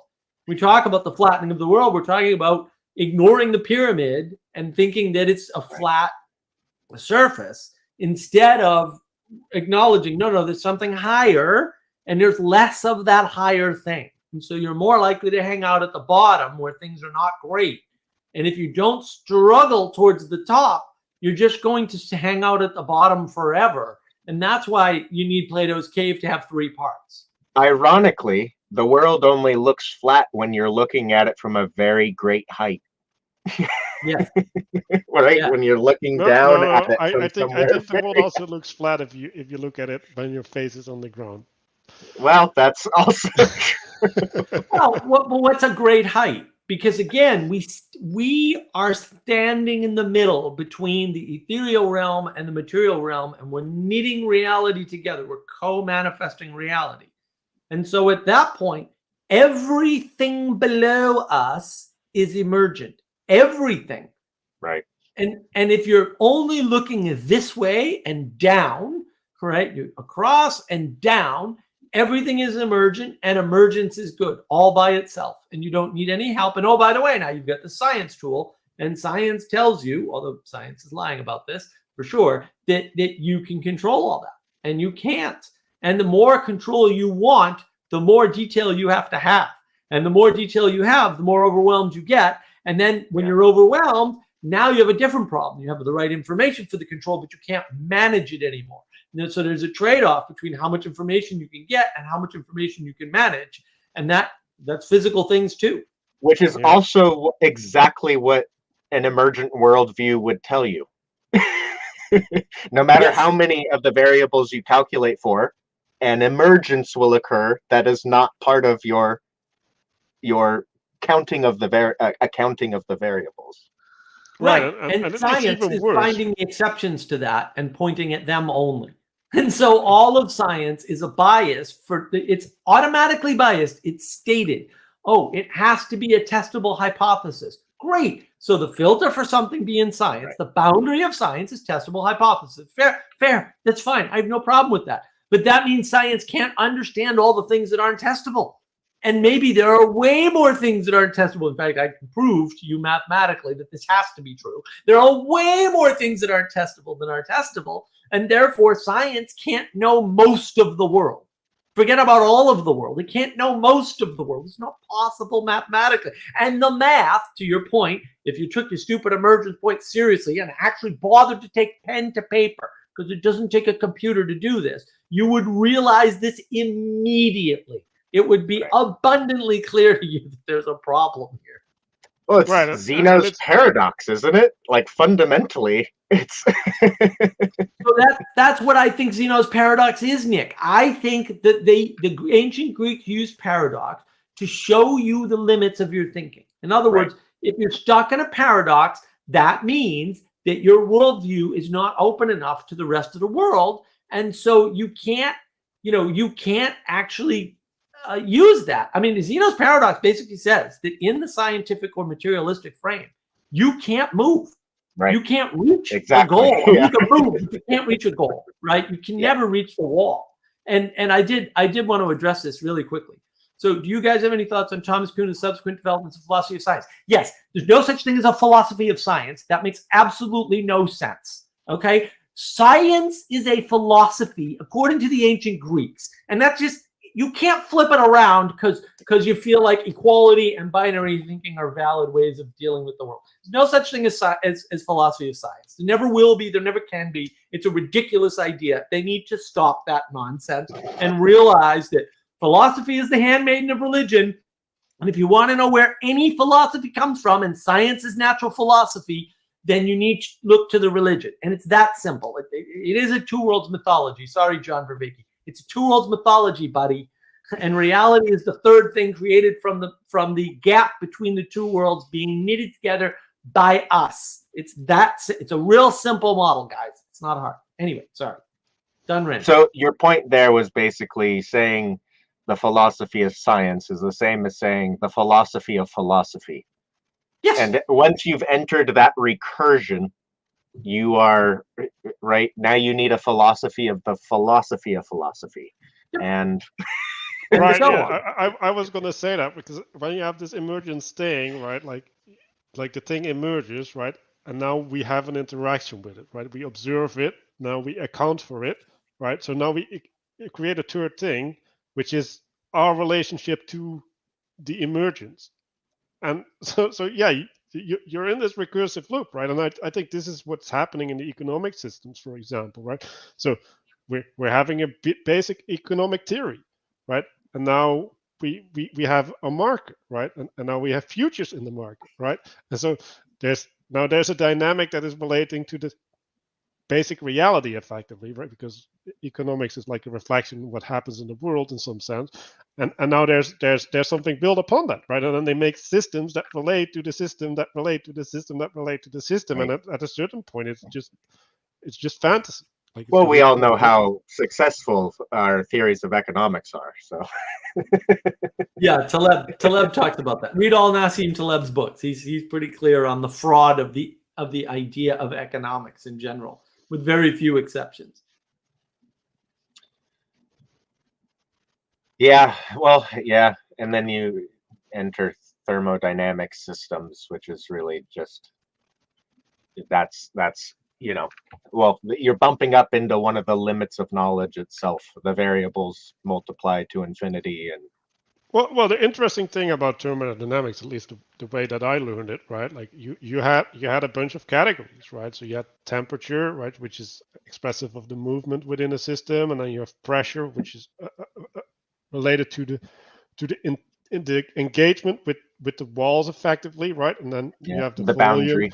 Yeah. So there's all of these things that are, well, effectively constraints that are somewhat absolute, right?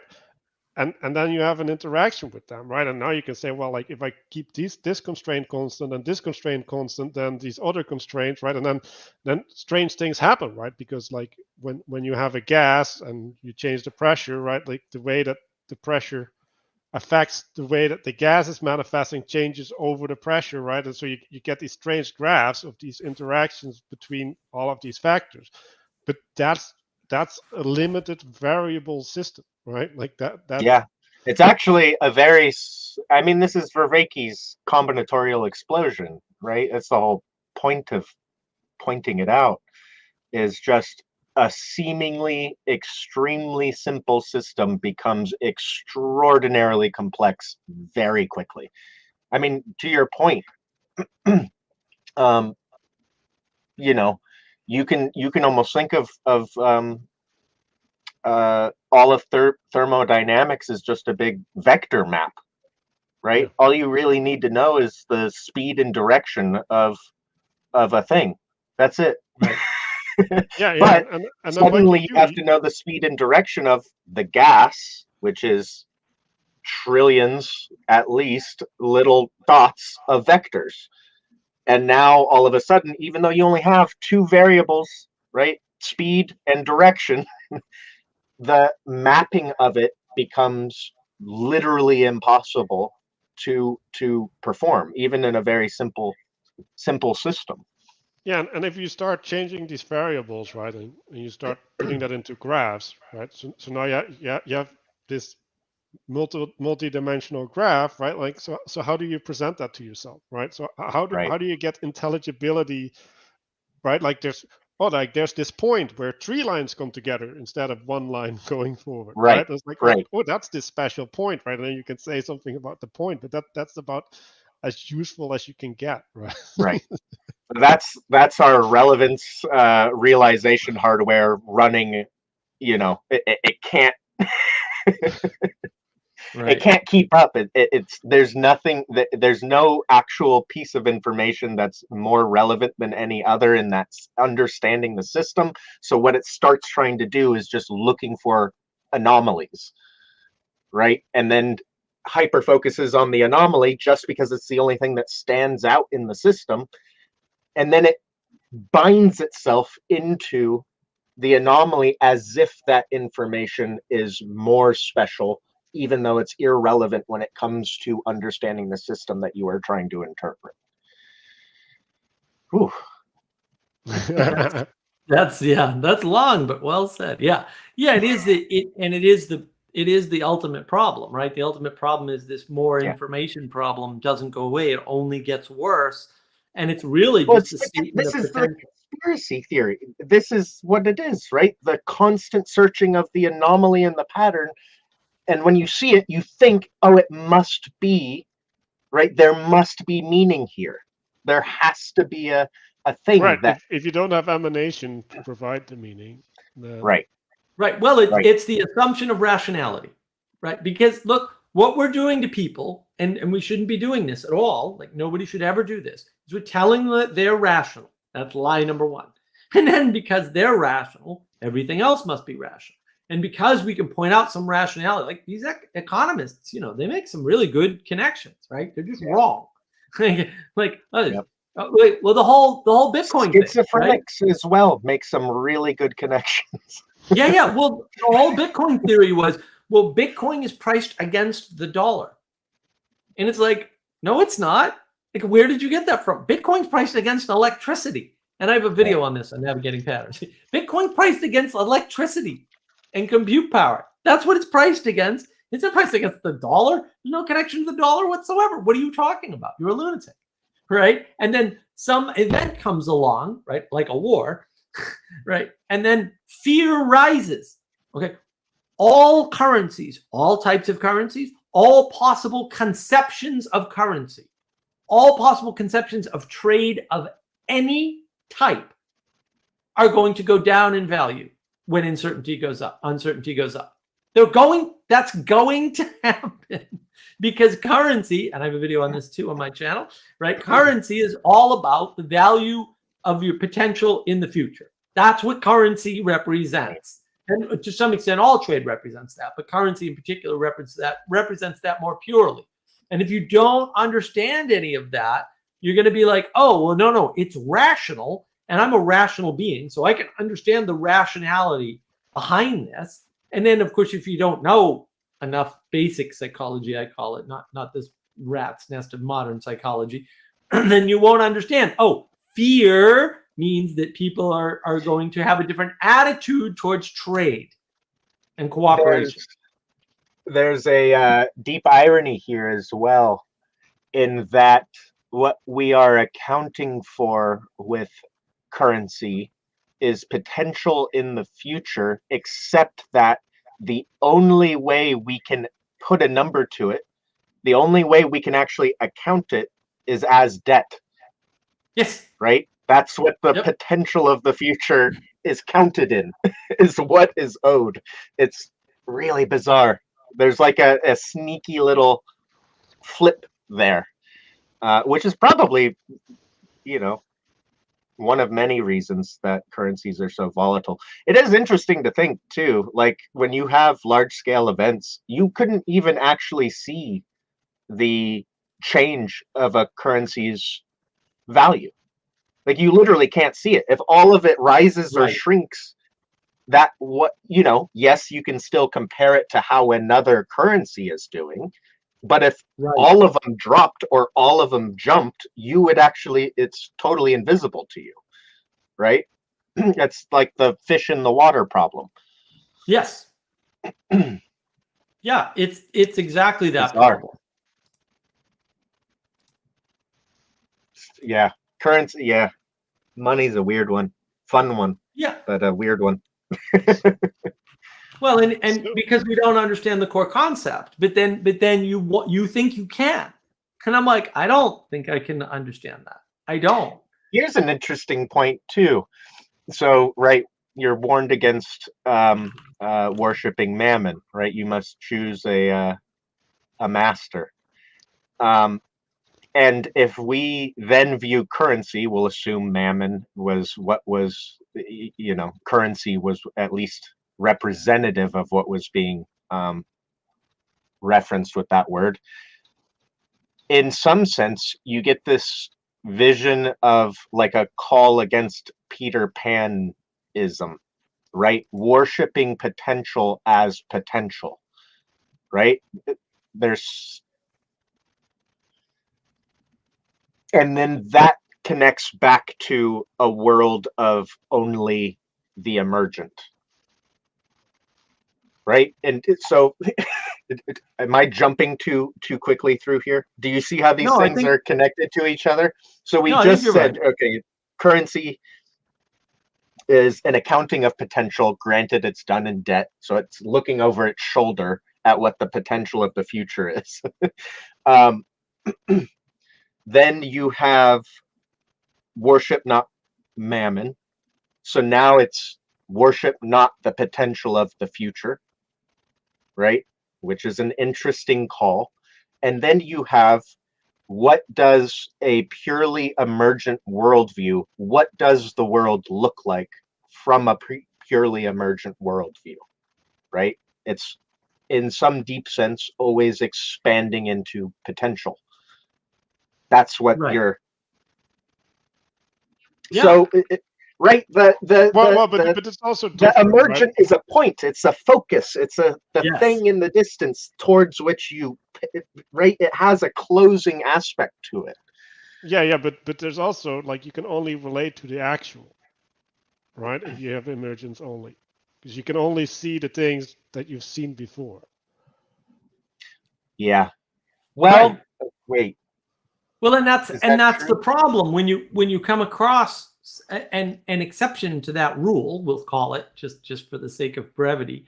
Then you say, well, why should why should Steve Jobs make so much money off the iPhone when he was just one person, right? I mean, this is the labor theory of value stuff, where you average out labor, and anybody who's worked a labor job knows you can't average out labor. It's not a valid way to think about it. Then you end up with these weird anomalies. Like, well, he didn't do anything special. It's like, no, you don't understand. Nothing happens without him. Nothing. It's not inevitable, right? It's not some rational process that's unfolding through time that somebody somewhere would have eventually invented that phone. That's not true. That is provably false.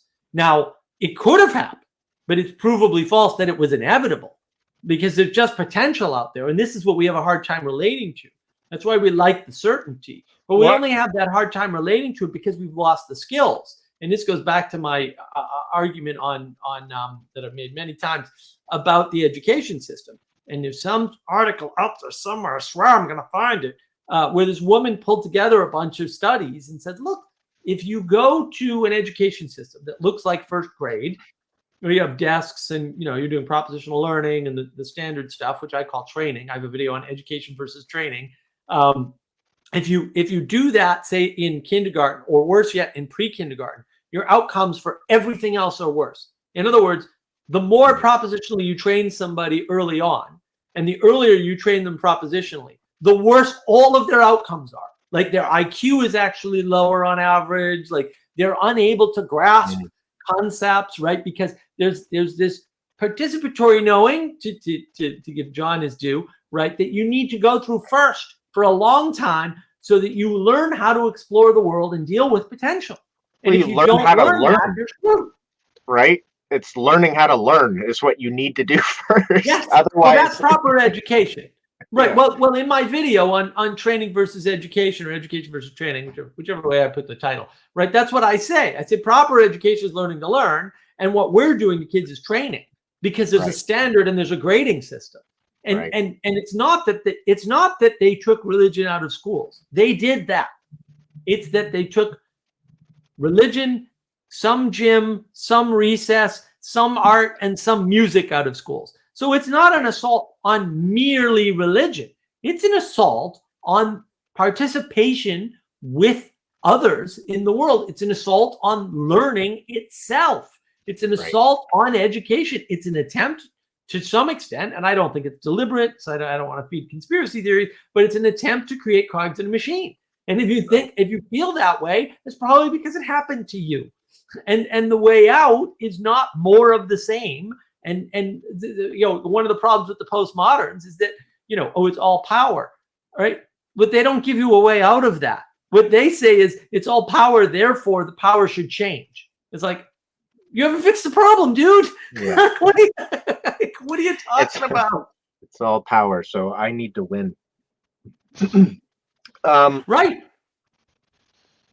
Yeah, I got really upset at school. At a certain point, I was like, I need to learn how to learn. Like, please, someone tell me how to learn. And nobody knows. Nobody knows how to learn. Like, I got very lucky in that regard. I went to a charter school where everything was self-directed learning.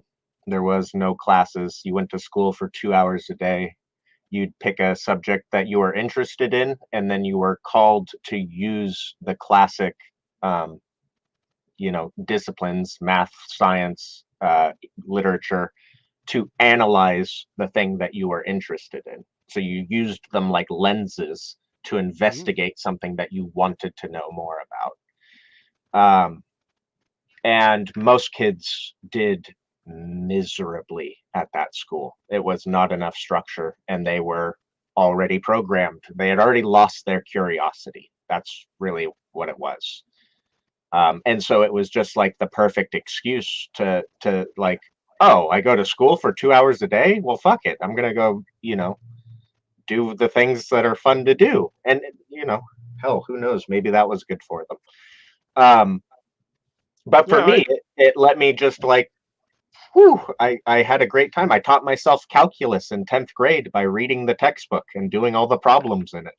Like I was allowed to actually let my curiosity about the things I wanted to know flow. Yeah, so Montessori is like a halfway house in that, right? So Montessori is trying to have some participatory elements, right? So they have, like, for example, the maps, and then you can take out the countries, right? And then you have to draw around them, and then you have to learn them by heart, right? And so there's this interactivity, and there's this affordance for generating your own learning style. But like you said, right? Like you're slotting into a system, right? So if you have an affinity for that system, that's amazing. But like if you don't have an affinity for that system, like it doesn't mean that you can't participate in it, but now you need different guidance, right? And I think the principle there is also that you help each other, right? So like you don't go to the teacher, you go to your classmates for advice, which is amazing, right? But then, like, does the classmate actually help you? Do they know how to help you, right? So and like sometimes, like that's a miracle, right? Like you find this coming together of things that, like, the teacher couldn't have provided, right? But other times it's a disaster. It's a complete disaster. Like, so if you're asking me, like, how do you run a class like that? Well, like that requires higher skill, right? Like it requires you to be able to participate on different levels and have observation and then not be overwhelmed. But then you also need to do the testing and stuff like that. And that's the problem, right? Because the real problem is we have, before that, the parents have already, done the helicopter thing or the snowplow thing, or whatever metaphor you want to use. And so the kids aren't used to exploring and making mistakes and having to solve their own problems anymore, right? And look, it's the classic, devouring mother thing that Peterson talks. This is why it resonates so well. It's like, yeah, you weren't allowed to make mistakes, and now you can't learn that. Or the tyrannical father. Everything you should accept through fiat. Right? Yes. Not through exploration. I'm not going to explain to you why this is happening. I'm just going to tell you, now follow it. Right. Right. It's or let you learn on your own. The two aspects. Yeah. Right. Right. Or let you learn on your own. Learning. And it's too much order, right? Too much order on the feminine side, too much order on the the masculine side. Yeah, fair enough. Like, and that happened. That probably happened to you to some extent, but then it doesn't matter if you go to Montessori school. Like, it makes no difference because you already don't know how to explore. And so all you're going to do is try to be safe all the time. And then that's going to be a big problem, like a really big problem. And people don't realize that. Like I think, like Dr. Spock, I guess, was the author in the 60s or 70s or whatever with that How to Raise Your Children garbage, psychology garbage book. And it's no good. It's junk. Wait, is that where the self-esteem movement came from? Maybe. I don't remember if it's that one or. I'm pretty sure there was a parenting book, either like, I don't know, probably in the 80s, mid to late 80s. And it's largely responsible for the whole self-esteem motion of like the 90s, which is what I grew up in. Right. And then, that's as toxic as toxic gets. Might be like one of the predecessors for SEL. Like, I'm not. I don't remember. I have yet to look into parenting information. You should. I should. You got to figure all that out, man. Yeah, and just, I think that we're built in to know this stuff, right? And so how much do we need to rely on propositional knowledge? That's the real question. That's the other part of it. I don't know. I don't know. It's tricky. It's one of those things I probably won't know until I'm actually doing it. And then I'll think have had it figured out and end up with a child that, nothing I do is the proper fit. And then it's like, oh, okay, never mind. Often how life goes. Yeah, well, like I don't think you should look for the fit, right? Like I think what we want to do is we want to attend to the attention of others. And if we're attending to the attention of others, then we can guide that attention to things that are good. And I think that's what parenting is. Like give people ways in and ways through. And then they will find their own path. Yeah. Very true. Yeah, set up the container. And the thing that everybody misses is, yes, good things can come from emergence, right? The odds of good things coming from emergence are remarkably small, right? And they increase only when you provide a container. So the container comes first and the emergence comes after that, right? So you have to plant a flag, then you have to build a structure, then the emergence happens, and that's it. Yeah, and so now you're quoting Genesis. Yeah, I'm gonna complexify it a little bit because this is the way that I'm gonna organize my practices, right? So I want to do it in a group, right? Because like we're social beings, right? So we need a group container, right? And I think this is what saying a prayer is. Like when you say we gathered here together to do this or whatever, right? Like please guide us in right action and that we may not sin, right? Like it's bringing our attention to, okay, we're participating in this activity, we can do it wrong, we can do it right. And then the next step that I want to take, right, is it's like, what is your personal intention within the container, right? Because like you're having a role, right? Like you're being educated. Well, what is the aspect of yourself that needs attention, right? Like how do you engage in a relationship so that you can be growing in that aspect of yourself, right? Because if you're not looking at it, right, like you're not going to have the relation, you're not going to have the interaction that you're looking for. So that's the two things, right? Like so in some sense, what is the container? That's what emanates, right? That's the thing that's shared. Like in some sense, it's the idealist conception, right? Like we're having the idea and we're participating in the idea, right? And then I am emerging into it, right? Like I'm emerging, I'm being informed into the shape, right? Like, so what is the identity that I have to take that I can participate in the emergence correctly? Right. And like that's universal, right? Like, so like, can you do that for children? No, because they can't understand this language. Can you do this for adults? Well, I don't know if they can have a participatory understanding of what I just said. I'm actually highly doubtful that many people can do that, right? But they can does do it mean the that prayer. you shouldn't do that, right? Like, right. And then, well, is there other ways where you can do that? Well, like there's ways where you can do that, right? Like what do children do, right? Like children, they're attracted by new things, which is, by the way, a cancer that's going on in our culture, right? We're still children attracted by new things all the time, instead of that we take the things that are trusted and good for us. And so potential. but no, it is potential, right? Yeah, world of Peter Pans.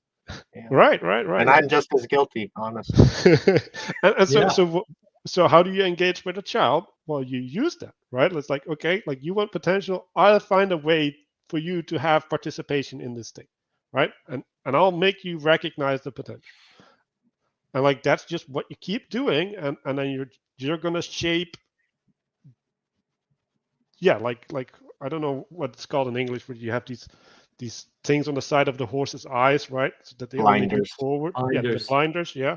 So you're gonna have them create their own blinders, because that's the way that you limit the combinatorial explosion, right? And like if you can get your kid to have their blinders towards ice cream and only engage with ice cream when you present it to them, then you did a good job. Right. Yeah. Well, and that's really the problem, right? So one of the things people used to say, like, oh, we gotta get everybody to listen to the 50 Hours Awakening from the Meaning Crisis series. And I was like, no, that's insane. First of all, some of it's wrong. Second of all, like most people that can't understand it. Third of all, it's harder than a college course. Like actually, it's demonstrably harder than 90% of college courses. Just that lecture series. So you got to sit and take notes and do all this college level work. There's a lot of people that can't do college level work, and some of them have degrees, unfortunately, for the rest of us. And then the real utility, though, in John's work is in developing tools like Manuel and I are doing, right, around practices and ways to understand what's wrong, right? So we have a video on the faith crisis, the crisis of faith versus the meaning crisis, because those are two different things, right? So we've talked about that in a few places, and developing tools and understandings for the differences between those two things, and like, why are the Christians doing dumb things that don't work? Why can't they be as effective as Jordan Peterson? Well, because Peterson's doing something they don't understand, because they have a framework of Christianity and they can't see what he's doing because they're bumping up against the edge of their aquarium, right? And then it's like, well, it must be political. It's like, no, and it's not political either, right? It's like, oh, it's not religious, it's not Christian, and it's not political. Nope, it's neither of those things. And it's like, oh no, right? They can't understand it. But Vervaeke's work gives you a science of meaning, right? So now you have a way to go and build tools. And we've been doing that. So that's good. Aside from just running practices, we've been building tools, and we've been coming up with understandings, and we've been able to use that language and those understandings to explain things to people and get them unstuck. Because knowing that people are stuck and knowing where they're stuck is really important. And then you can help them better and more effectively. And that's what Vervaeke's work is really good for. To give it to the average pleb out there, no freaking way. You know, it's a lot of stuff that it's hard to follow. And just because you follow it doesn't mean it's going to lead anywhere. I mean, that server never coalesced around his work, right? It never did, even with a lot of help, although it had help in being destroyed when we had some momentum. It's a constant fear of the hyper abstract too, is that it's just another playground where you can it's a fantasy. You can live in that fantasy, and you can feel like you're actually doing something without ever doing anything at all. It's spiritual bypass, right? Yeah, it's a big problem. Right, exactly. and so I want to bring it back to the cults and the Gnosticism and stuff, right? So I will be right back. Give me like 2 minutes. Okay, so it's interesting that we're living in a world where we can see these patterns, right? And then James Lindsay made a couple of really amazing videos where I don't fully agree with the framing, but he's making correct observations, and he's making connections where you can get a sense of the intelligibility of these Gnostic aspects in culture, right? And so they're percolating, right? They're emerging, and I think Mark really wanted to pay attention to the patterns, right? Like they're like necessary patterns. So if you're, well, like Nick was talking about, how he was having to deal with the original sin, and how it is really hard for him to accept that he had to live under that constraint. Well, getting from that to that acceptance, right? Like if you reject that, right, like you end up in a Gnostic frame, right? Because now you got a justification for wailing against being effectively, right? And then you got to say, well, no, it has to be different. Like I have to set an ideal, I'm going to have to manifest that ideal, even though like I can't justify it by any standard, right? Like I'm going to be the standard by which I'm going to judge things in the world.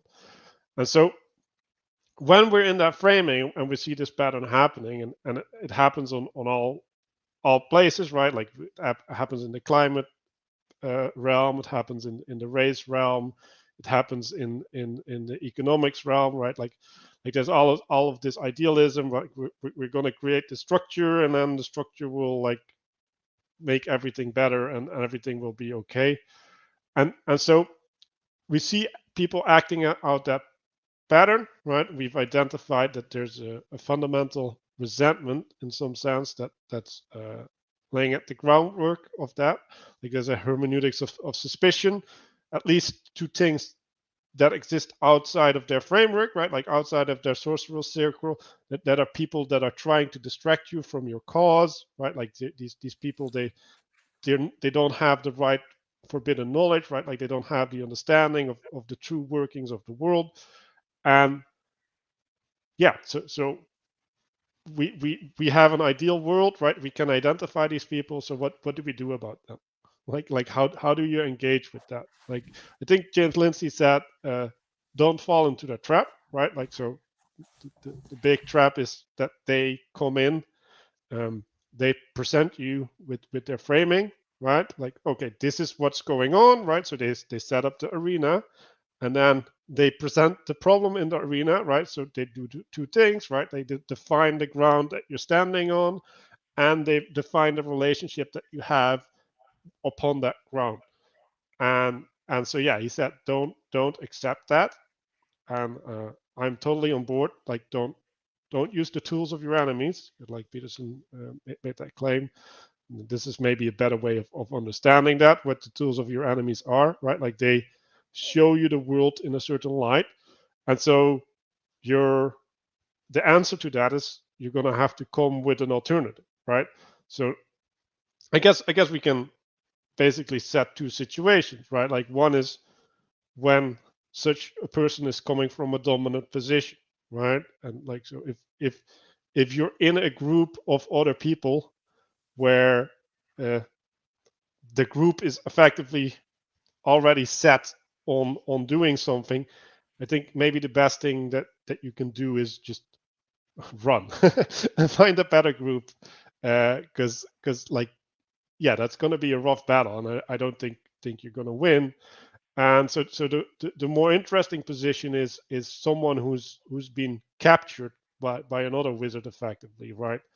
And is trying to express that vision of the world in a new group, right? Like as a newcomer, right? Like this is the problem with migration, right? Like there's migration comes into a place, and they present a new way of being, right? And the new way of being is in conflict with the existing order in some sense, right? And so there's traditional ways of dealing with the new, but I think in this case, it's not the new from the outside, it's a new from a corruption of the inside. So yeah, how do we think about that? And so I mean, at some point, you're just talking about the inability to integrate newness into you, right? Sure. Yeah. Well, I mean, I would say, yeah, that's the loss of poetic information. Like that's what the poetic information is the thing that allows you to participate correctly with something.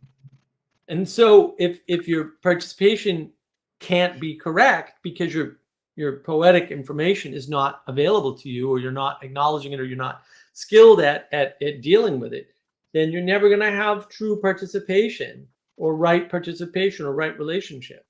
And since the world is relationship, and it's not a world of objective objects, we'll say, you're going to run into problems. Now, a lot of those problems can be gotten around by, having society around you, et cetera, et cetera. But ultimately, the Gnosticism is going to tell you that everything that disagrees with your subjective experience, your phenomenological experience, is wrong.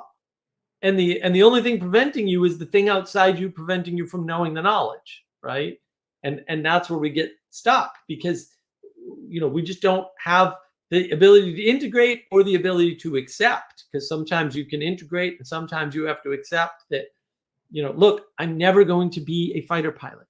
I have to accept that. And then it happened. Right? And it's not like it never could have happened, but that's a different statement. And we don't We're squishing time. Like, oh, no. There's no such thing as the past, the future, and the present. We keep squishing time down to, well, I could have been a great fighter pilot, and I only gone to fighter pilot school and made different decisions about, yeah, but you didn't. So it doesn't matter. Like, it's already gone, right? And we tell people things like, you can be anything you want to be. It's like, no. You can be anything you want to be at the exclusion of all the other things that you want to be. That's what you can be. It's a filter, right? You have to exclude a bunch of stuff in order to, quote, be whatever you want to be. And we don't tell people that. We don't tell them it's a trade-off. We just pretend like there's no trade-off there. It's just you can have what you want. It's like, no, you can't. Yeah. I mean, I can speak from experience as a person. Followed perhaps ill-begotten dreams further than most. It all is work. Like the whole myth of like, if you find the perfect thing and every day you wake up and you enjoy what you, no, you fucking don't. That's a bunch of fucking bullshit. I have to sit there sanding a knife for 8 hours of, my fingers and joints are screaming, just repetitive motion, like it's work. It's work. It sucks. Now it is satisfying at the end, and certainly there are things I could be doing that would be way less satisfying. So there's a hint of truth to it, but it's, I think, really poisonous that there's an inclination to describe a life that does not require you doing things you hate doing. It should be automatic in there. Like, hey, you're good at this.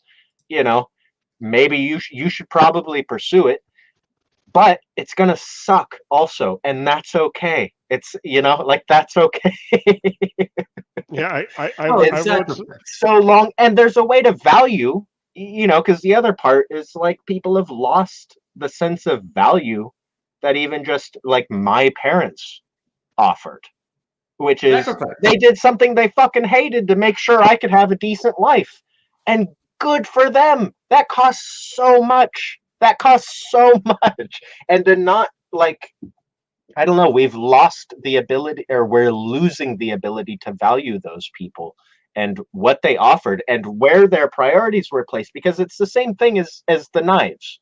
Yes, I feel great when it's all done. It lasts for about 3 days until I'm like, okay, chuck it and let's get to work on the next thing, right? It's a brief high of like realizing your creativity. But when I look at how my parents lived their life, it's like, well, where was their creativity operating? Well, it wasn't moving brown boxes from point A to point B for fucking 10 hours a day. Right? There's nothing there. That's the problem. But they're still being fed. They were being fed on offering something to me, to their children, to their to the people around them. Right. And that is a far greater creative endeavor than fucking making knives or whatever your little drawing pictures. Like, who gives a fuck? Come on. It's well, and it's all sacrifice. I think recalibrating what we think of as a creative endeavor and where the meaning is coming from. It's not coming from, all work is menial work. It has to be connected to the things that actually have value. And creativity by itself has no value. It has none. Because the value is in the sacrifice. The value isn't anywhere else. And that's the people are like, well, I want to do something without sacrifice. All right, whatever that is going to have no value. Period. End of statement. Yeah. If you want to do something valuable, you have to sacrifice. Does it have to be all sacrifice? No, but you have to sacrifice. And then you get into this whole thing of, because I've seen this before. Oh, my mother had to stay home and she never got to pursue her dreams until I was older. And now she's too old to pursue her dreams correctly of being whatever she wanted to be. Right. It's like, yeah, but otherwise you don't live. Right. Is that the trade-off you want to make? And then there's abortion. It's like, well, yeah, they do. Right. You want to sacrifice the entire future for your own self-interest, your own pleasure in the moment. That's what you want to do. That's what you're saying. And that's why when people ask me, do you support this? I go, no, I don't. I value sacrifice. If you did a deed and something happened and there's a result of that, whose sacrifice do you value, though? Valuable. Okay, here's what's super weird. So we live in the world of Peter Pans, right? Where potential is valued at way too high a premium. And yet we also live in the same world that cuts off the largest source of potential, which is the child, the next generation, right? The next creation. Right? It's such a conundrum. Like, why are these things? How are these things combined? So in a very deep, I can do that easily. Okay. Because I actually wrote a thing on Van der Klee's video that actually goes into this, right? So what's the progression? And this is, I think it's literally in Exodus, but like just a general progression of awareness of humans, right? So you start with identifying with yourself, right? Like that's you're an entity in the world, so you need to take care of yourself, right? And at a certain point, you're in a family, right? So you have to identify with the social aspect, right? So in some sense, that's a draw out of your egoic frame, right? Like it's a really basic but natural drawing outside of your egoic frame into a cooperative frame, right? And that you can expand that to your tribe, right? And like in the Bible, it goes to Israel, right? Like as like a thing that you can't have a relationship to, right? So now it becomes like an abstract, right? But it is an abstract that is unified within the identity of the tribe, right? Like there's a shared standard that is upholding this unification, right? And then what also happens? Well, there's an extension across time, right? So we when you start identifying with the next generation, right? Like with your children's children, right? And the other way as well, like with your previous parents and stuff. Now, what are you going to value, right? Like what is going to be an authority upon you? Well, it's going to be principles that allow you to sustain over longer periods of time, right? Like these principles are going to be your guides, right? Like they're what's going to get you through the desert, right? But how do these principles look?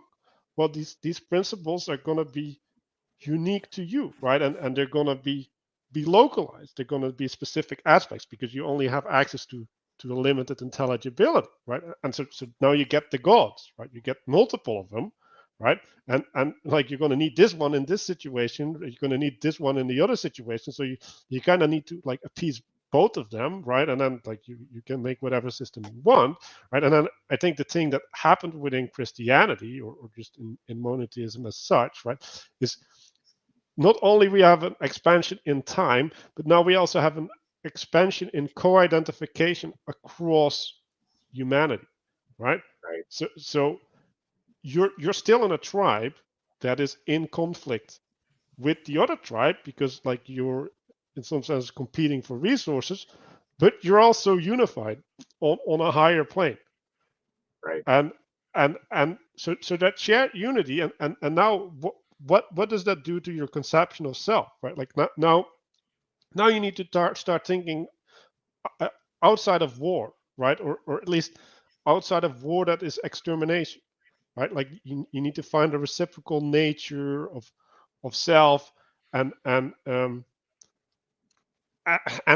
value the potential in them, right? Like they are the stranger that might provide you with salvation when trouble hits, right? Like there's a redeeming quality. And so now and so Van der Klee was talking about well the afterlife and such, right? So when my identity goes over multiple generations, right, then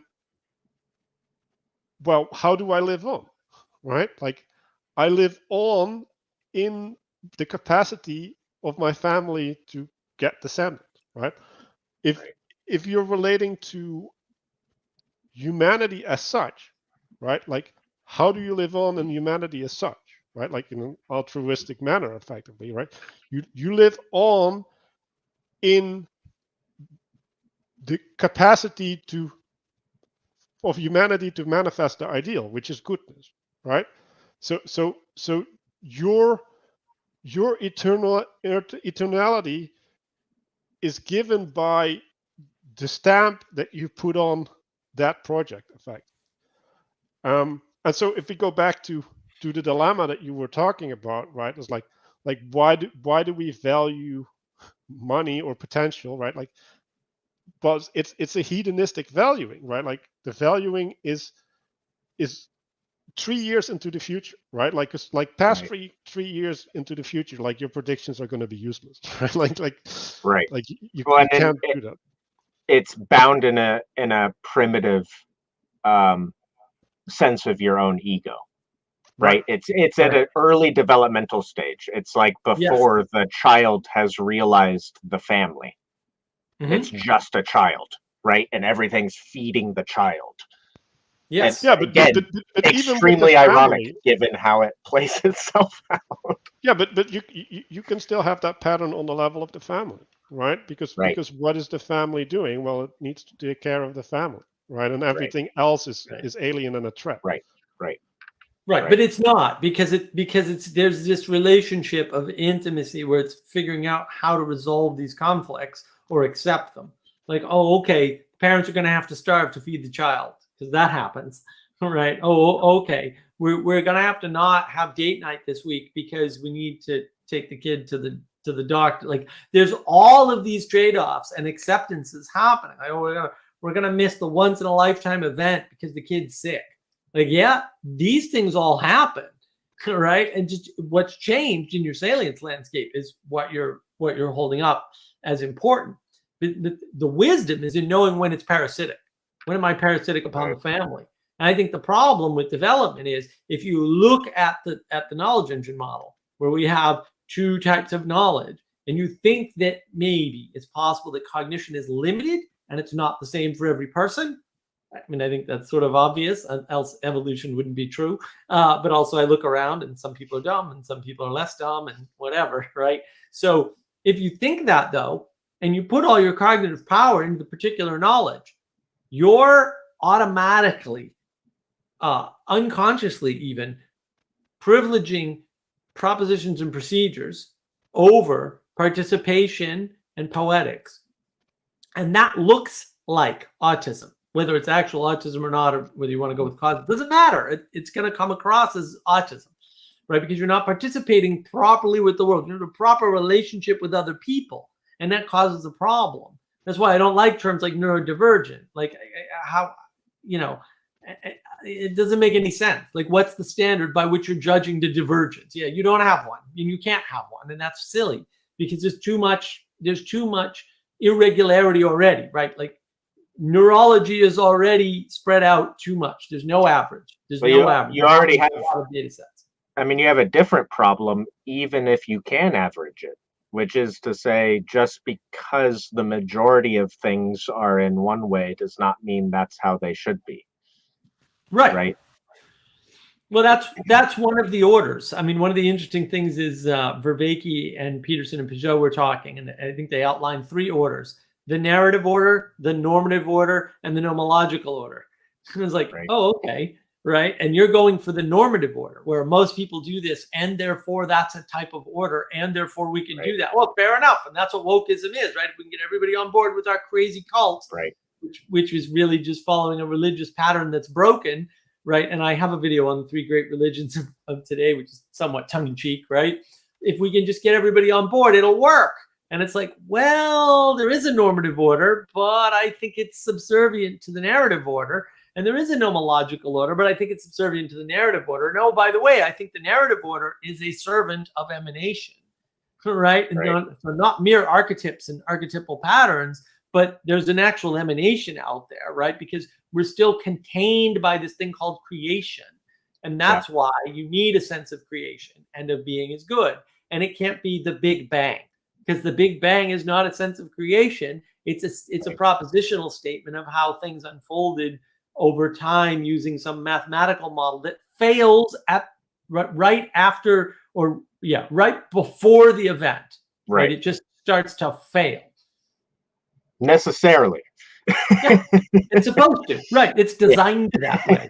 If it didn't fail, that would be truly startling. That would be terrifying.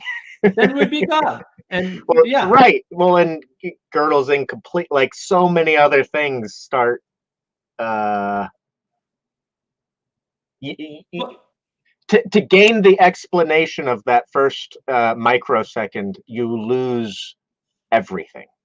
Yes. That's what it comes down to. That's the frog problem, right? You can know what frogs are like by observing frogs, but you can't know any individual frog, truly well until you dissect it. But then you can't know how the frog would act in the world because it's dead. Right.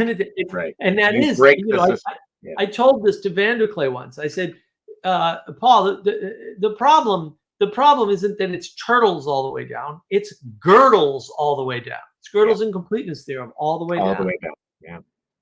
Yeah. At least.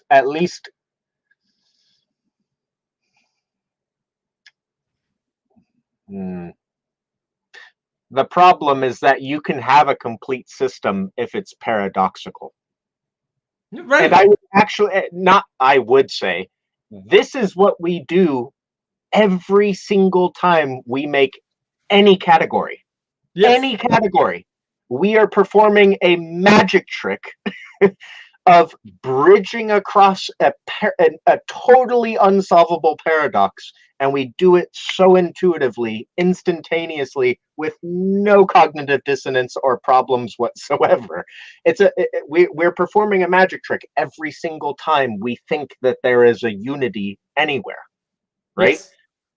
So it's necessarily we are operating in a system that is built upon paradoxes.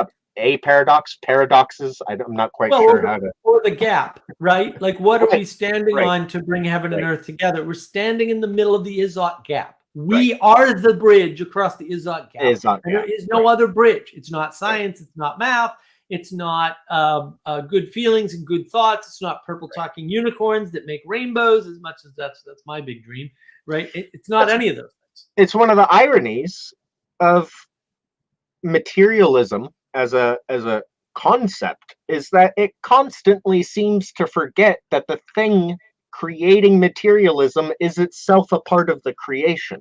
Yes, exactly. Right? It's like, where how'd you get out of that? How did right? Well, and that's what it is. You live in a universe that makes consciousnesses to view itself. That's a problem. That's like a real deep problem. I mean, obviously, we call it the hard problem of consciousness, but it's amazing to me how quick we are to forget what it means to have that much ground underneath us, right? It's I'm not quite sure how to say it. It's frustrating. It's very frustrating. That's the denial of creation. Your subjectivity is built upon a bed of materialism that goes all the way down, right? It carries all the weight of all that materialism. If you're going to accept a materialistic view of reality, you have to imbue the subjective with all of that material. There's no way around it, right? And now you're just smashing your face back into the paradox, right? Yeah, well, that's the denial of creation. I mean, I think even Peterson's guilty of denial of creation. They're just not going to deal with it. They're going to skip over that part, right? And then they're going to say, oh, yeah, there's definitely emanation, but let me tell you about emergence, right? And they go into detail on emergence, and everybody misses that. I'm like, no. Because we're an authority from that perspective. Well, yeah, but true, but also people are giving people the benefit of the doubt, and they're not understanding. I've got this image in my head. I'm trying to get one of my artists to do this, right? It's like there's a staircase, and at the top of the staircase, there's a Christian looking down, we'll say, right? And at the bottom of the staircase, there's like a John Vervaeke or a Jordan Peterson, right? And then the view because it's the second image of this. The view from the Christian's point of view is Jordan Peterson is 2 steps from the top. But the reality is he's at the bottom. He's got like 30 steps to go, guy. He's not 2 steps from the top. And that's the difference between the meaning crisis and the crisis of faith. Crisis of faith, people are near the top of that thing. And they're ready to come up, and you can just reach your hand down and grab them. But the meaning crisis people, forget about it. Forget about it. They're at the bottom because they haven't started, and maybe some of them have. Like maybe Peterson is being as good. He's got that down. But Vervaeke doesn't. He does not have that down. Yeah. Right. Because that requires a submission to creation. Right. And then maybe it's being. Maybe the bottom stair is being. And you have to climb that stair. You have to adopt that axiom. And one of the things that was great, Exodus episode 8 on Daily Wire. There's a point in there where it's the 8th episode is so much better than the others. It's like, just skip to 8 and forget it. I mean, there's good stuff throughout. I mean, it's wonderful watching Dennis Prager in the moment go, you guys have really taught me something about, I always dismissed this theory before because I thought all my Jewish friends were stupid. But, Jonathan Pichot or Jordan Peterson, you really made me think about that right in the moment, which is what's wonderful to watch when people admit that, they found something. But the interesting thing is Os Guinness at one point sort of goes after Peterson and says, no, Jordan, it's God emanating down from above. And Peugeot stops him and says, hold on, Oz. I want to defend Jordan here for a second because he has a way of talking to the secularists, right? Where they don't have any of these conceptions. And so he has it build it up step by step. That's what gave me the image, right? Thinking about that. He's building it up step by step. He's starting at the very bottom and showing you that you're not standing anywhere. That you're not, I think Peugeot used to ask everybody where they were standing. I think he should have asked people where they're starting. It's like, you don't know where your assumptions start. That's the middle out thinking, which I have a video on, right? That's the middle out thinking. You don't know where you're starting. And then once you figure out where you're starting, you'll know where you're standing. And once you figure out where you're standing, then you can figure out how far down that staircase you actually are with axiomatic assumptions. Because you probably just made a bunch of assumptions like, well, if I do this, then I'm good, right? Or if this is the thing, then it's good. And it's like, oh no, this is what wisdom tells you is that there are no good things and there are no good actions, right? That's what it tells you. It's like, oh no, that's terrifying. What do I do? What do I do? Well, you have to do hard work. And that's and you have to make a sacrifice, or many sacrifices. And that's where the value of life is. That's the value, that's the sacrifice. That's why it matters whether or not you want to be complete or consistent. You can't be consistent with your children. If you have an 8-year-old and a 6-year-old, you can't treat them the same. What are you, high? Interestingly, you almost have to. So everything you pick up to address the crisis of meaning, you then have to throw away again to address the crisis of faith. Nah. If you have a meaning crisis, I don't think you should argue for a crisis of faith because, I don't think you have a crisis of faith if you're in a meaning crisis.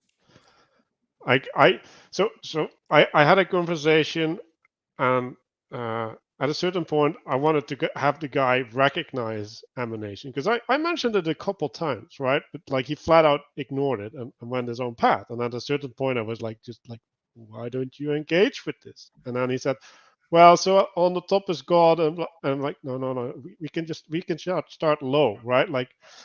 And I don't know what example I use, but I'll use the example of getting up, right? So getting up in the morning, right? There's a limited set of good ways to get up in the morning to have a successful day, right? So those are gonna dictate how you get up, like that's emanation, right? Like that. And so you're that's not a constraint of nature, that's not an emergent constraint, that is a constraint of your participation in the world, right? And how intelligibility affords you interaction with your environment, and engaging with that, just that. The emergent could have you doing the exorcist walk out of bed every morning. Right. exactly. But but yeah, so what do you get, right? Like either you get glazing eyes, right, because they don't understand the implications, or you get an acceptance, and then like they don't integrate the concept, right? Because like it's too hard, too much to integrate the implications of that thing, right? Because that like effectively means that you're subjected, right? Like you're subjected to things that inform you, right? And so we can bring it back to the Gnosticism, right? Like, so the Gnosticism is in some sense the natural step from that recognition, right? Because like, oh, like there's all of these things that have this imposition upon me, and I want freedom, right?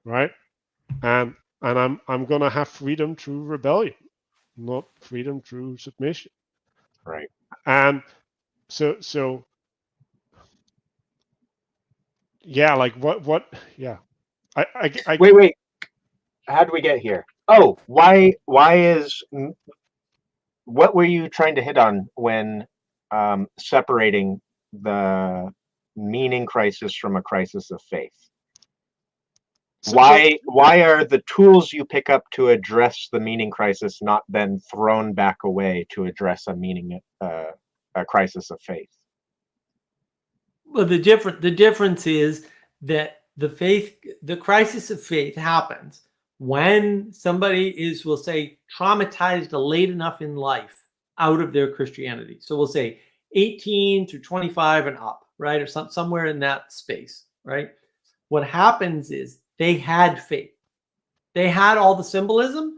They had all the poetic information. It's there, right?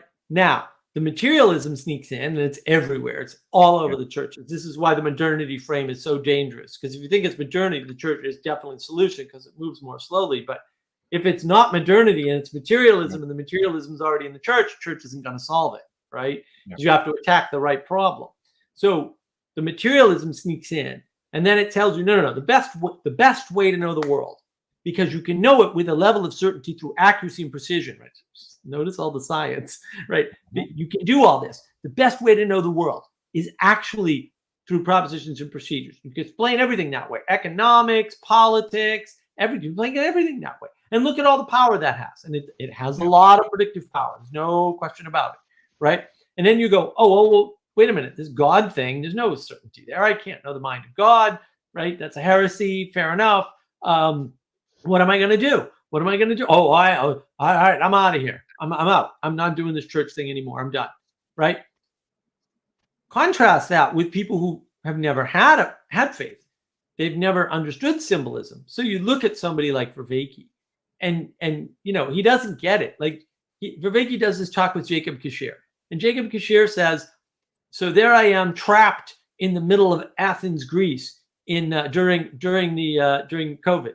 And I'm just like, well, can I be you? Like, what the hell? He's had psychedelic experiences. He's done mushrooms. He's done some of this stuff. So he's got some of these experiences.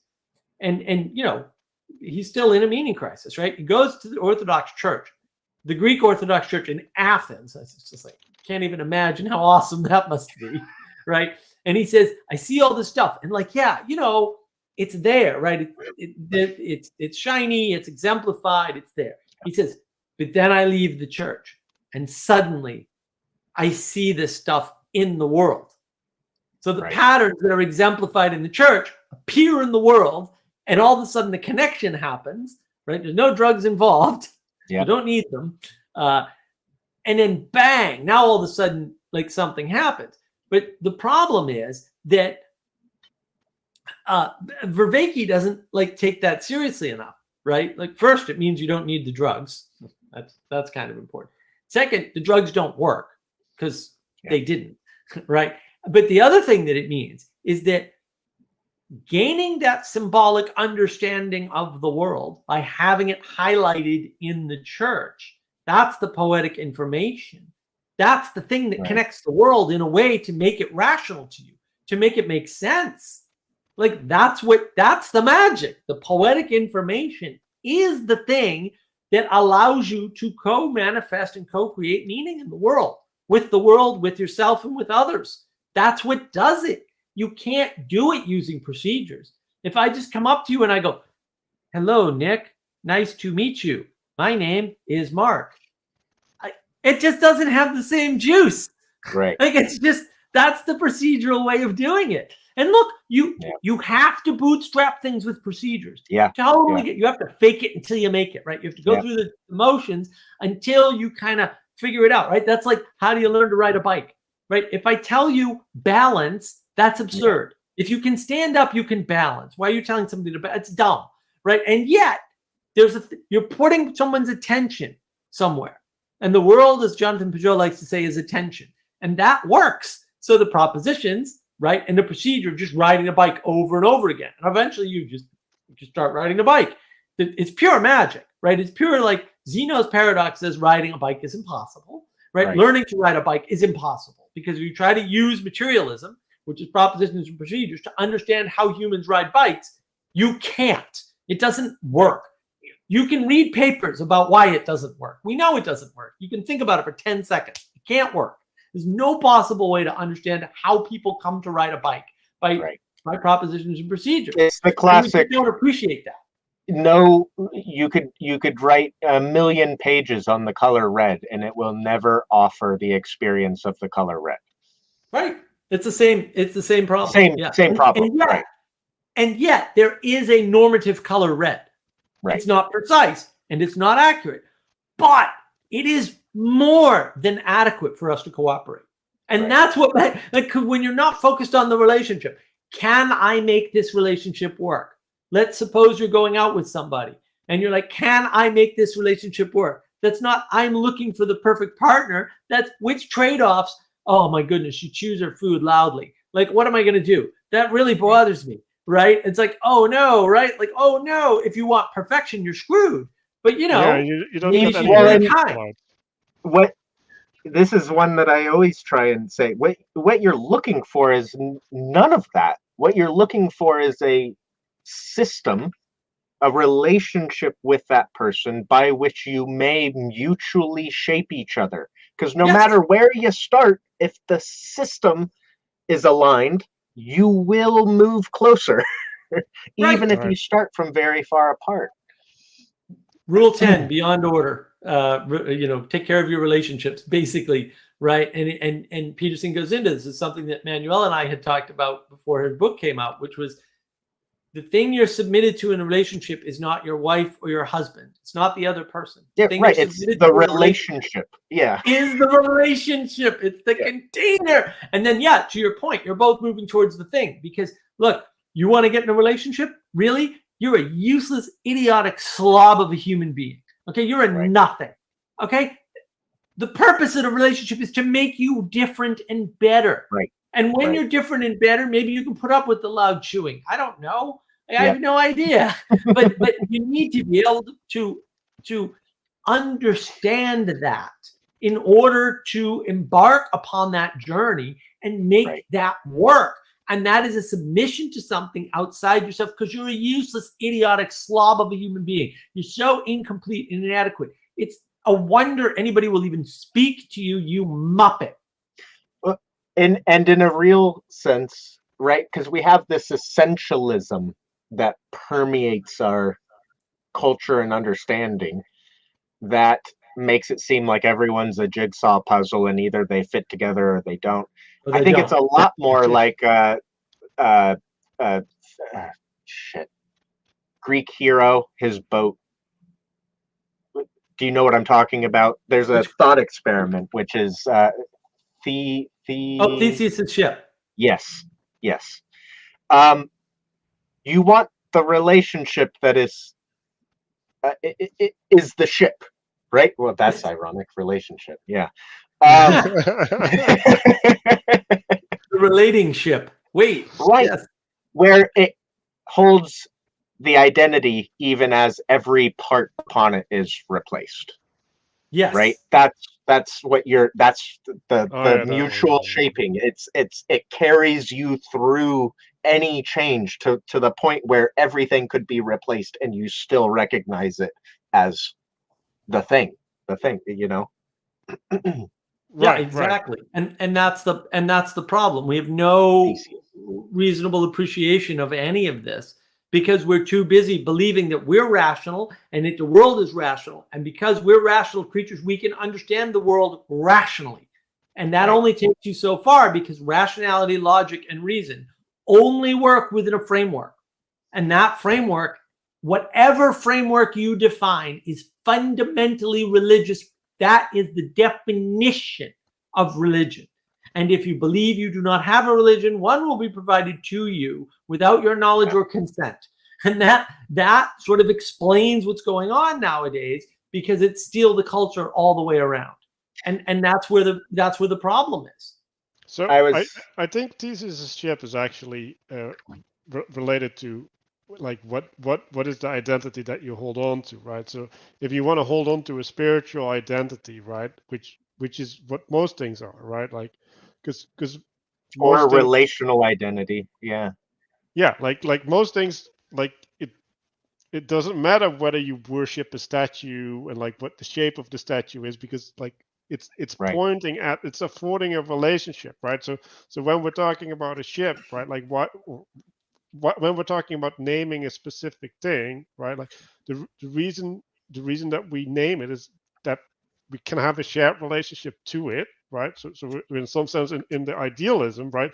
But if we connect the relationship to the material, right, like then that is real, right? But you also have like the founding of the city or something Peugeot talks about, where it's like, who was it? Well, some guys just said a banner, right? And like then people started living there, right? So there was like a fate relationship, right? Like, okay, we're gonna do this, and everybody's believing it, and the materiality is joining around this idea and manifesting that in reality, right? But like that, there's the potential for emergence, right? And then there's the gathering of the emergence into a shared conception, right? Because all of these people are in some sense individual entities.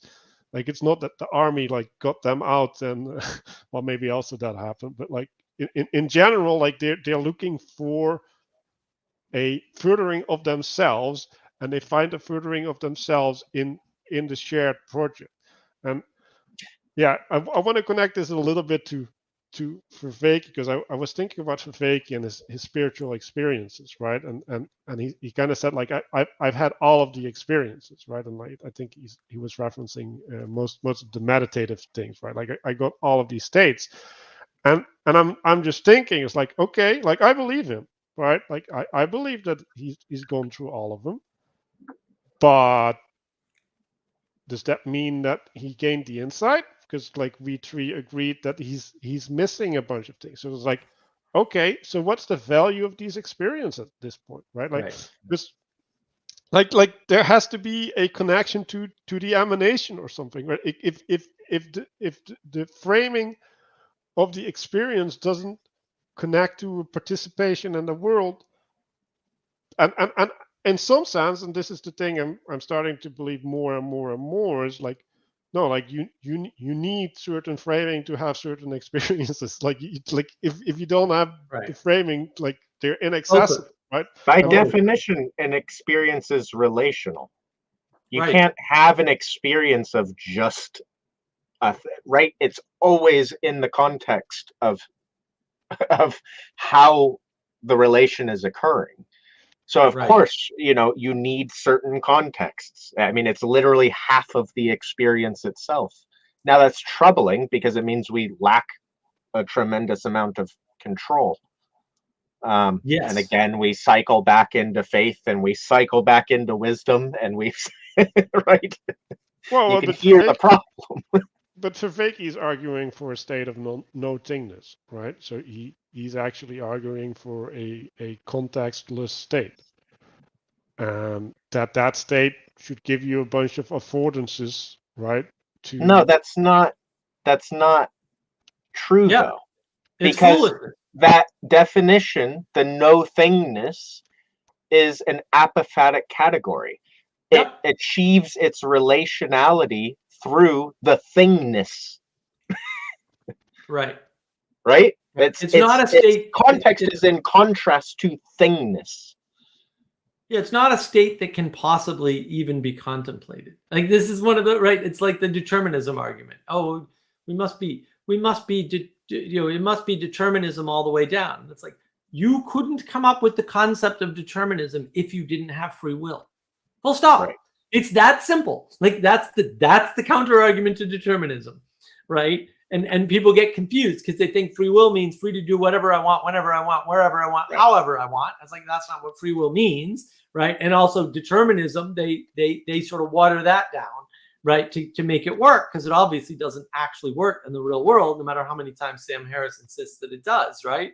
And it's the same sort of game and the same sort of problem where instead of dealing with the hard work of accepting the conflict of existence, because your existence is a conflict. You're dirtying the water, you're using up air, right? You're polluting the world. You've sucked life out of your parents, literally, right? Like what the hell, man? And it's really handy to have original sin because, like, yes. And Brett Weinstein, I watched him once actually reinvent original sin with his framework. Yep.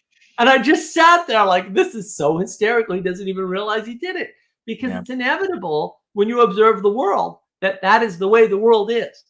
And reality is, it, to some extent, not entirely, but to some extent, is that which objects to your subjective experience. Right. It's the thing that sort of tells you you're wrong. Yeah. And yeah, I don't know if it's fair to, I mean, you guys probably know better than I do. I don't know if it's fair to say that Vervaeke argues for no thingness, because it seems like while he certainly privileges it, he likewise recognizes that it must be synthesized with the what's the word? Not menial, but our normal experience, mundane, yes. Yeah. Right, well, he's making the description between adjectival and what was the other one? Qualia? Adverbial, qualia. Adverbial, and I don't know if I'm in agreement with that distinction, right? But he's saying that you can fully reduce to the one, and like right. I don't. That's nonsense. Yeah, like the fact that you're not perceiving the framing that you're in, or you're in some sense surrender to it, doesn't mean that it isn't there. Right? It just means that you don't see it. And like, what are you doing, right? Like, if you're doing, well, I guess this is transcendental meditation, right? Like you're shaping yourself into a structure, right? Like you're performing a pattern, and at a certain point, that pattern will have a reliable expression within you. Right, and I think is that the nature of reality, or is that just the nature of you doing the pattern? Well, and that's the big problem with his work, is he what he's describing are profound experiences, and he's saying they're transformative, and I'm like, no, they're not. That transformation requires stuff outside yourself, and Vervaeke never talks about that. I mean, he gives it some lip. He's like, oh, communitas. Okay, John, what does that look like? What is communitas? What qualifies as communitas, and what doesn't qualify as communitas?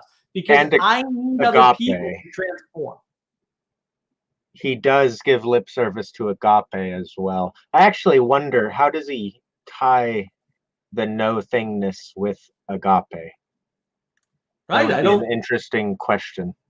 Yeah, that's not a bad answer. I think it argued, right, that the no thingness is the state of objectivity, right, or non-egoic things, and you need to have that state in order to be in a proper flow state or in a proper agapic state. Like, I think that would be the argument. Yeah, but if you make that argument, what you're saying is that the agapic is primitive to nothingness. Yep. It's there, so there is a thing there prior to nothing. Right. Well, it's the agapic. If you make that argument. Yeah, the no thingness argument can't work. Like it just can't. It's a full stop, never going to happen type of an argument, like determinism, right? It's just, it can't. It's not a conception that can actually be useful in the world for you to understand anything or know anything or inform yourself with. Like it's a bad signal, right? Or it's actually the lack of signal, in which case it's not something that you can use for. I don't know if that's fair. I think it's the negative theology again, right? It's like how do I get to nothingness by the removing of the thing? like what? Well, I think the point of I don't know if it's the point. It seems like the conundrum of the experience is that when there are no signals, there's still a signal. Right. Right. That's why it's such a bizarre experience. There is nothing, and yet the no thingness is itself a thing. There is no possible state where there are no signals, right? Unless death is that state. In which case we're not having that discussion, and you didn't have that experience to talk about it, which is a different problem. And that literally is where the problem comes in, because you don't live in a disconnected universe as an objective object out there. And therefore, if you try to get to no thingness, to the state of zero signals, you are a signal. And there can't, because you're still there, there's still a signal. And they don't want to acknowledge that, because in John's world, the flow state, for example, is an unmitigated good. And I'm like, dude, I'm here to tell you, climbing a mountain, being in the flow state and falling off happens, buddy. So flow is not like, this is not, it's not a pure good. It's not an untrammeled pure good. That's not what it is.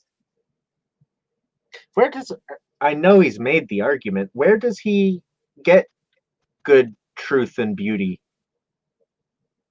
from? From the one. Yeah, it all comes from the one. He's made the argument stating they exist, but I don't think he's done anything more. Yeah. It is confusing. And then everybody's has a problem, in my opinion, because Peugeot's like, oh, more beauty, more beauty, more beauty. And, Sally Joe points this out, right? Like, a military parade is beautiful. Right. That's not good, though, right? And so the beauty doesn't give you the good, and it doesn't give you the true. And the true doesn't. That's why we always say them as a trinity. Might be that you need all three at once. I don't know. It's weird, right? It's weird that these threes keep showing up, and that even Nikola Tesla, 369. Those are the keys to the universe. Fair enough, probably. So says Tesla. Okay. Yeah, my brain is running out of steam. Personally, I have such. I don't have these conversations very often anymore. So when I do, I find them vastly more exhausting than I used to. That's You're out of training. Blame us. Yeah, there's definitely a point where I feel like I'm just like up somewhere in the head, and I don't know. It's like an ambient white noise.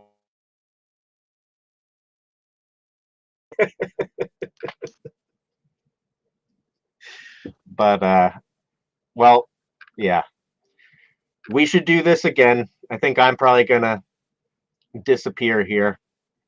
Okay. Nick, thanks. It's good to see you. We don't see you enough. We don't have enough of these conversations anymore. We used to. You got some love in the chat. I'll put it on. I got what? You got some love. No love. Oh. Although I should. Damn, there's a lot of scrolling here. No, it's good. It's good to see you. It's great to. Oh, we never got to cults. I just read the title in the corner. we kind of mentioned cults. No, we touched on it. Yeah, that's true.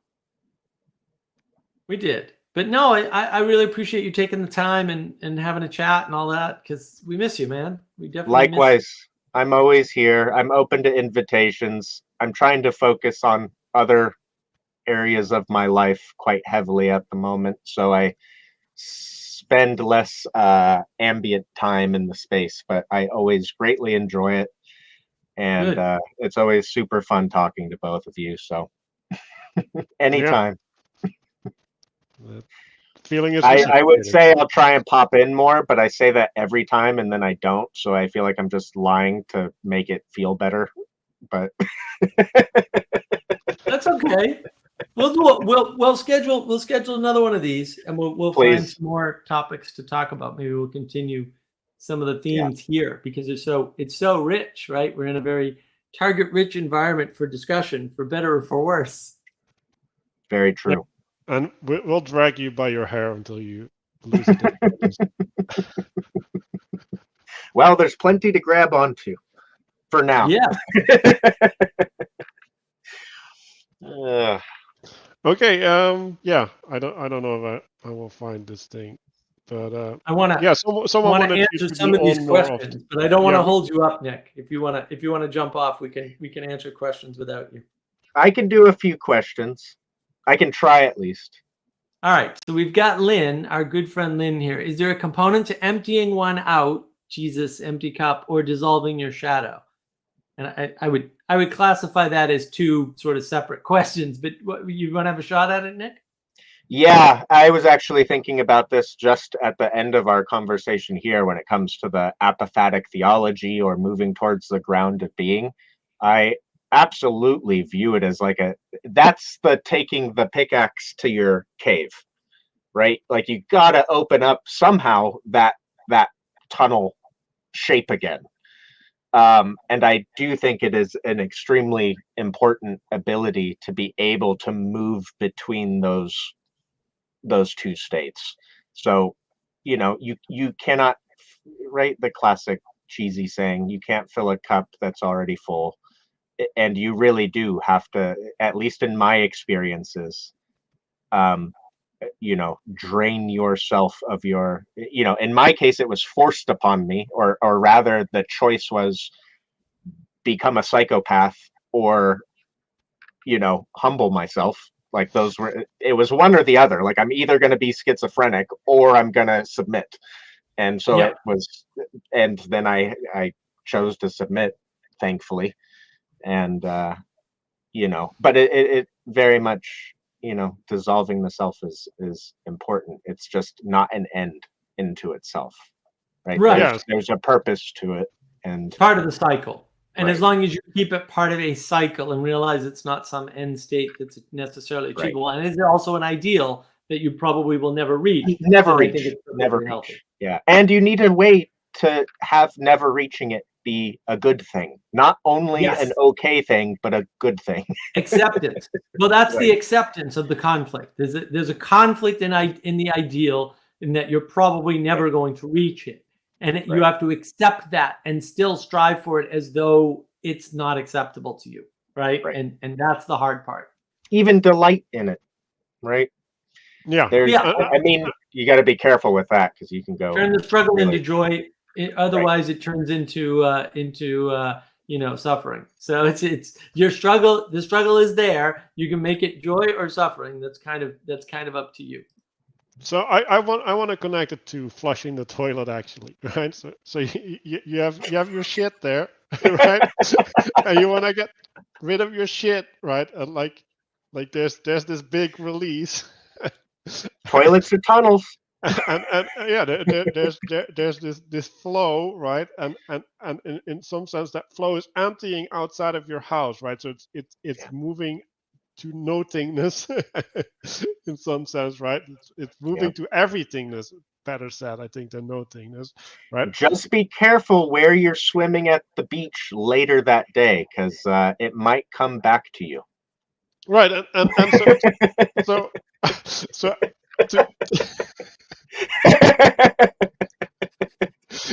to go on with the analogy, right? Like, then you want to be grateful that the shit is no longer there and that you don't have to deal with the smell, but you also so there's this gratitude component, which is recognizing in some sense the humility, right? Like the like without the toilet you'd be in deep shit, right? Yes. Literally. So damn it. So the recognizing the need for the toilet and then looking from there back to the world and say, well, like, because that's the dealing with the shadow aspect, right? It's like, okay, I'm at the bottom, right? Like, now that I look up, do I still see the same thing? Like, Right. Right. Right. Let's address this next one. I have a question about the subject of identifying with humanity as an escape to the self-other antagonism. Is it possible that humanity is just another larger self-other that is antagonal to AI or non-human animals, which is the second part? And I think, look, this is binary thinking, and it's wrong. Like, the dualism is wrong. If you're caught in a dualism, it's just wrong. It's that simple. Like, dualism is wrong. Triangles are the way. There's three. There's always three. There's never two. There's always three. I literally think binaries don't exist. Like, I have yet to find one in the world. You can cast things as binaries, and that's useful, and you should do that because sometimes you have to make choices, right? But really, when you're making a decision, you're not deciding between two things. You're deciding in favor of one thing at the exclusion of all of the other things. You may cast it as deciding between two things, but you've placed one and two of the hierarchy already up against each other, and then you're making the decision, and it appears to be a binary, but it's not. Like, there's no point in trying to identify anything as against you when you can cooperate with it. And this is one of the deep problems I have with, and even Pastor Paul Vanderklay does this, right? He says, "Oh no, I prefer opponent processing," and I'm like, no, opponent processing is bad. It's cooperative processing.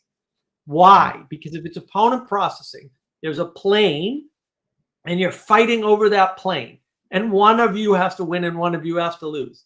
But if it's cooperative processing, you're actually in a triangle, and now you can each sacrifice a little to both move up further.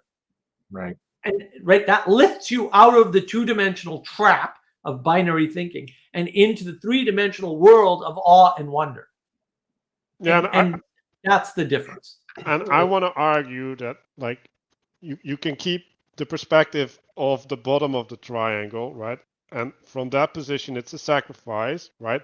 But if you move your perspective from the bottom of the triangle to the top, right? Like, it's just natural. Like, it's what you have to do, right? Like the sacrifice doesn't even fit into it because like you don't think lifting your arm is a sacrifice, but you're burning calories. Like that is a sacrifice because now you need to eat more. Like so have it's dependent on the relationship that you take, whether it's a sacrifice or not. And also, like, it's not identifying with humanity, like it's identifying with personhood, right? Yes. Like and persons are in human bodies, right? Like when you put it that way, like, and you don't want to define what a person is, right? Or I can give you a definition, right? But like it's not going to be satisfactory because like and you don't need to, right? Like you can have fuzzy boundaries. Like why do you want concrete boundaries? Like, and I think to his point as well, though, if I read the question correctly, it is entirely possible to use a larger identity as an escape from your own. That is 100% possible and should definitely be, that's part of like, Yeah. That's actually the problem. That's a danger that you need to be aware of and trying to take into account. Right, but it doesn't solve the problem, right? Because then you're if you have an antagonistic attitude, and that's the only way you can understand the world, then you're always going to be an antagonism to something, and escaping where you are now doesn't solve that problem because you've taken antagonism as a baseline because you're trying to get to a place where only you exist, and that place isn't a place. Well, it's the irony. I mean, we were talking about Gnosticism earlier. Most of Gnosticism is a projection of the self in the attempt to escape the self. And all you've done is taken that internal struggle and projected it as a universal, right? So now creation itself is bad. And now, right, you're subjected by the demiurge, who is almost certainly the mono shit, really homunculus inside your own head, right? Yes. That's the demiurge, and you've just like thrown them out into, you know. So yeah, you can't act, it's not a legitimate form of escape. It doesn't mean people that we all don't constantly try to escape that way. It's just, you know, and to be fair, there's almost certainly a utility in projecting personal problems onto the world, because then you have a chance to see them if they look foreign to you. Right. But, you know, it's a different process than wholeheartedly believing that projection. Right. Yeah, Exactly. And so, like, the ultimate thing in Neoplatonism is that you project it all up into the one, right? Where it's like it doesn't have separation anymore, right? But no identity. Right? The problem is that it has to come down, right? So whether you put it on humanity or like, okay, like I identify with humanity, okay, like, okay, are you gonna stand up or are you gonna keep sitting on your ass? Like, how do you answer that question when you identify with humanity? It's like right. that question doesn't make any sense on the level of humanity. Well, or it's a very convenient way, because, you know, Joe next door, he's not on his ass, so I think I'll take some of his I'll claim a little bit of his responsibility.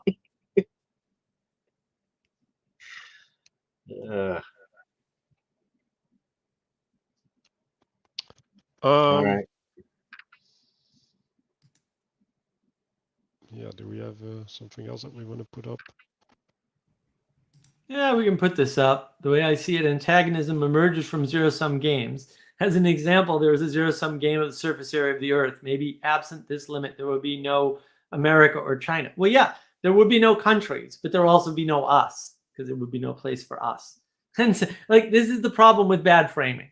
And the way to spot bad framing is you're stuck in a paradox. If you're stuck in a paradox, like Zeno's paradox, which shows you the limits of materialistic thinking, right? Or this paradox where you're like, you're stuck in a paradox. That means your worldview is broken. That's what it means. It means that you're thinking of something backwards.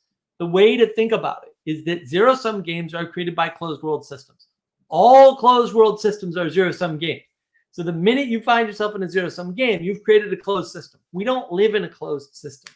It's not possible, because you can create value. And this is where nihilism comes from. You build a closed world system in your head, and then value can't be created. It can only be moved around. Well, now there's an antagonistic relationship, and the top-down power from above narrative is correct. And the only way you can get something is by taking it from somebody else. None of that is true. And it takes 10 seconds to prove it, and which is why I don't understand why anybody's stuck with it. It's like so easy. The iPhone just proves it. That's because propositions don't do very much for people. Yeah. Right. But you can see that hopefully the contradiction in the system, you've already assumed a closed world system, and now you're screwed, because in a closed world system, wealth redistribution is the correct answer. That's actually true. If you can't create any wealth, if you can't create an iPhone, if you can't create any more value than what already exists, then we should all equally have wealth spread out amongst us. That would be true in a closed system. Also, to be a little bit more fair towards the nihilism, there are certainly situations where you cannot, denying or finding the escape route to the closed system requires your death, right? Yes. So it makes sense to frame things in a closed world system when you are living in, right? The only way out of it is just to not exist anymore, right? Say in the case of starvation or, it threatens you know, extreme circumstances that people regularly encounter will impress that closed world on them so heavily that, you know, it's a totally fair response. You build one to survive, because you shrink your attention down to things you absolutely need to. Right. But that's where the reciprocal opening has to come in, right? And that's what's required. And if you don't do that, you're in trouble, because you're just building a system that's closed for yourself. And it's a threat to open up a closed world system, because in the closed world system, you know how things work. And so it's very comfortable to stay like, I got good predictive power, right? And then when the predictive power doesn't work, you get angry and resentful, and then you start blaming other people, and that's not going to do you any good, because there's way more other people than there are of you, in case the math failed you there, right? Like, I can assure you that's true. And so all you're going to do is be angry and resentful, and that's only going to hurt yourself. It's really not going to help you to cooperate with others and build something bigger than you. And that's where the nihilism comes from, is once you see the closed world and you can't bring yourself to submit to the fact that you could open it up, zoop, the world shrinks and you're screwed. Or if there literally is no opening. You know, again, there's certainly circumstances where there is no opening. The only opening is that you die and hope that there's an opening on the other side of the death. That would require faith. That would require faith. A leap of faith. Yeah. Well, yeah, but this goes back again, right? Like, because what do you value, right? This is like the existential. If you yeah, but yeah, but if you have a solipsistic framing, right? Like, then like you don't need an afterlife for there to be an opening up, right? Like, you can just say, like, there's other people living, and that's good true. enough. That's true. Like I have a nuclear button in front of me, right? Like, I can push the button and extend my life for 3 seconds. Right. Like, do I push the button to have 3 seconds? Like, right. Well, and it's also, you know, Buddhism's useful. The lives of ascetic and non-ascetic Christian saints are useful. You know, like, people are able to face, you know, starvation, these things that are deeply oppressive on our psyche, and find that opening. They don't find themselves lost in a world of nihilism just because of how heavily it oppresses itself. Granted, you know, it took a lot of practice and training and dedication to get to a place where that was the case. yeah. So I guess as a conclusion, well, yeah, sacrifice yourself, right? Like, having the death of an identity, with the promise of a life in faith afterwards, right? I think it's exactly that transformation that makes it not a sacrifice and instead a submittance. Right, but you can't see that at the beforehand. Bottom of the Yeah, stairs. very true. Very true. Yeah, even if you do see it, you'll still experience it as a sacrifice. No, I think I think you can find joy in the surrender. So I don't think you have to have an antagonistic relationship. I agree, but everything leading up to the surrender you'll experience as a sacrifice until the joy. Right? You have to get to this. You have to get to the altar, and it's after you got to the altar that you know, everything opens back up again. Well, yeah, well, and that is maybe what it is, right? Maybe not, if you can live in hope.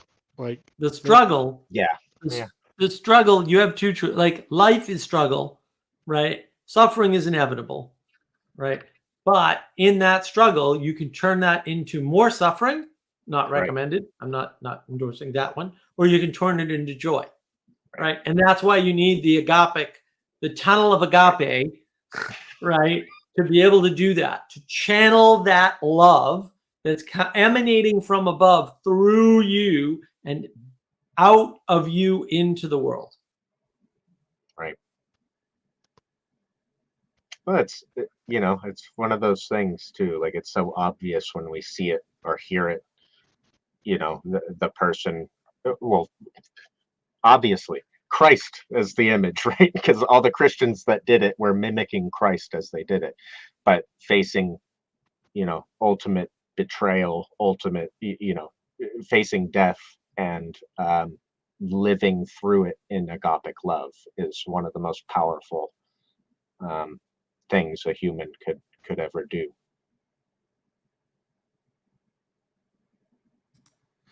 Amen. Amen.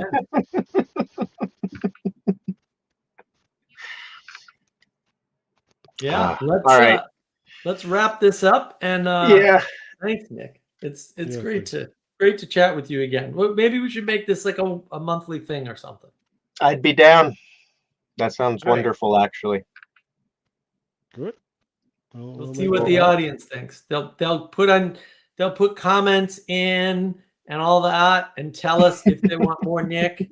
And yeah, if they we don't, need then, more we won't do engagement it. so that we can like keep up the content. Like we need things to identify against because we're not sufficiently good by ourselves. Oh man. All right. Well, this was again absolutely wonderful. Thanks for inviting me. Good to talk to you both. And Yeah. yeah, let's do it again. Have a great day, man. Anytime. Yeah, you too. Right. All right. See ya.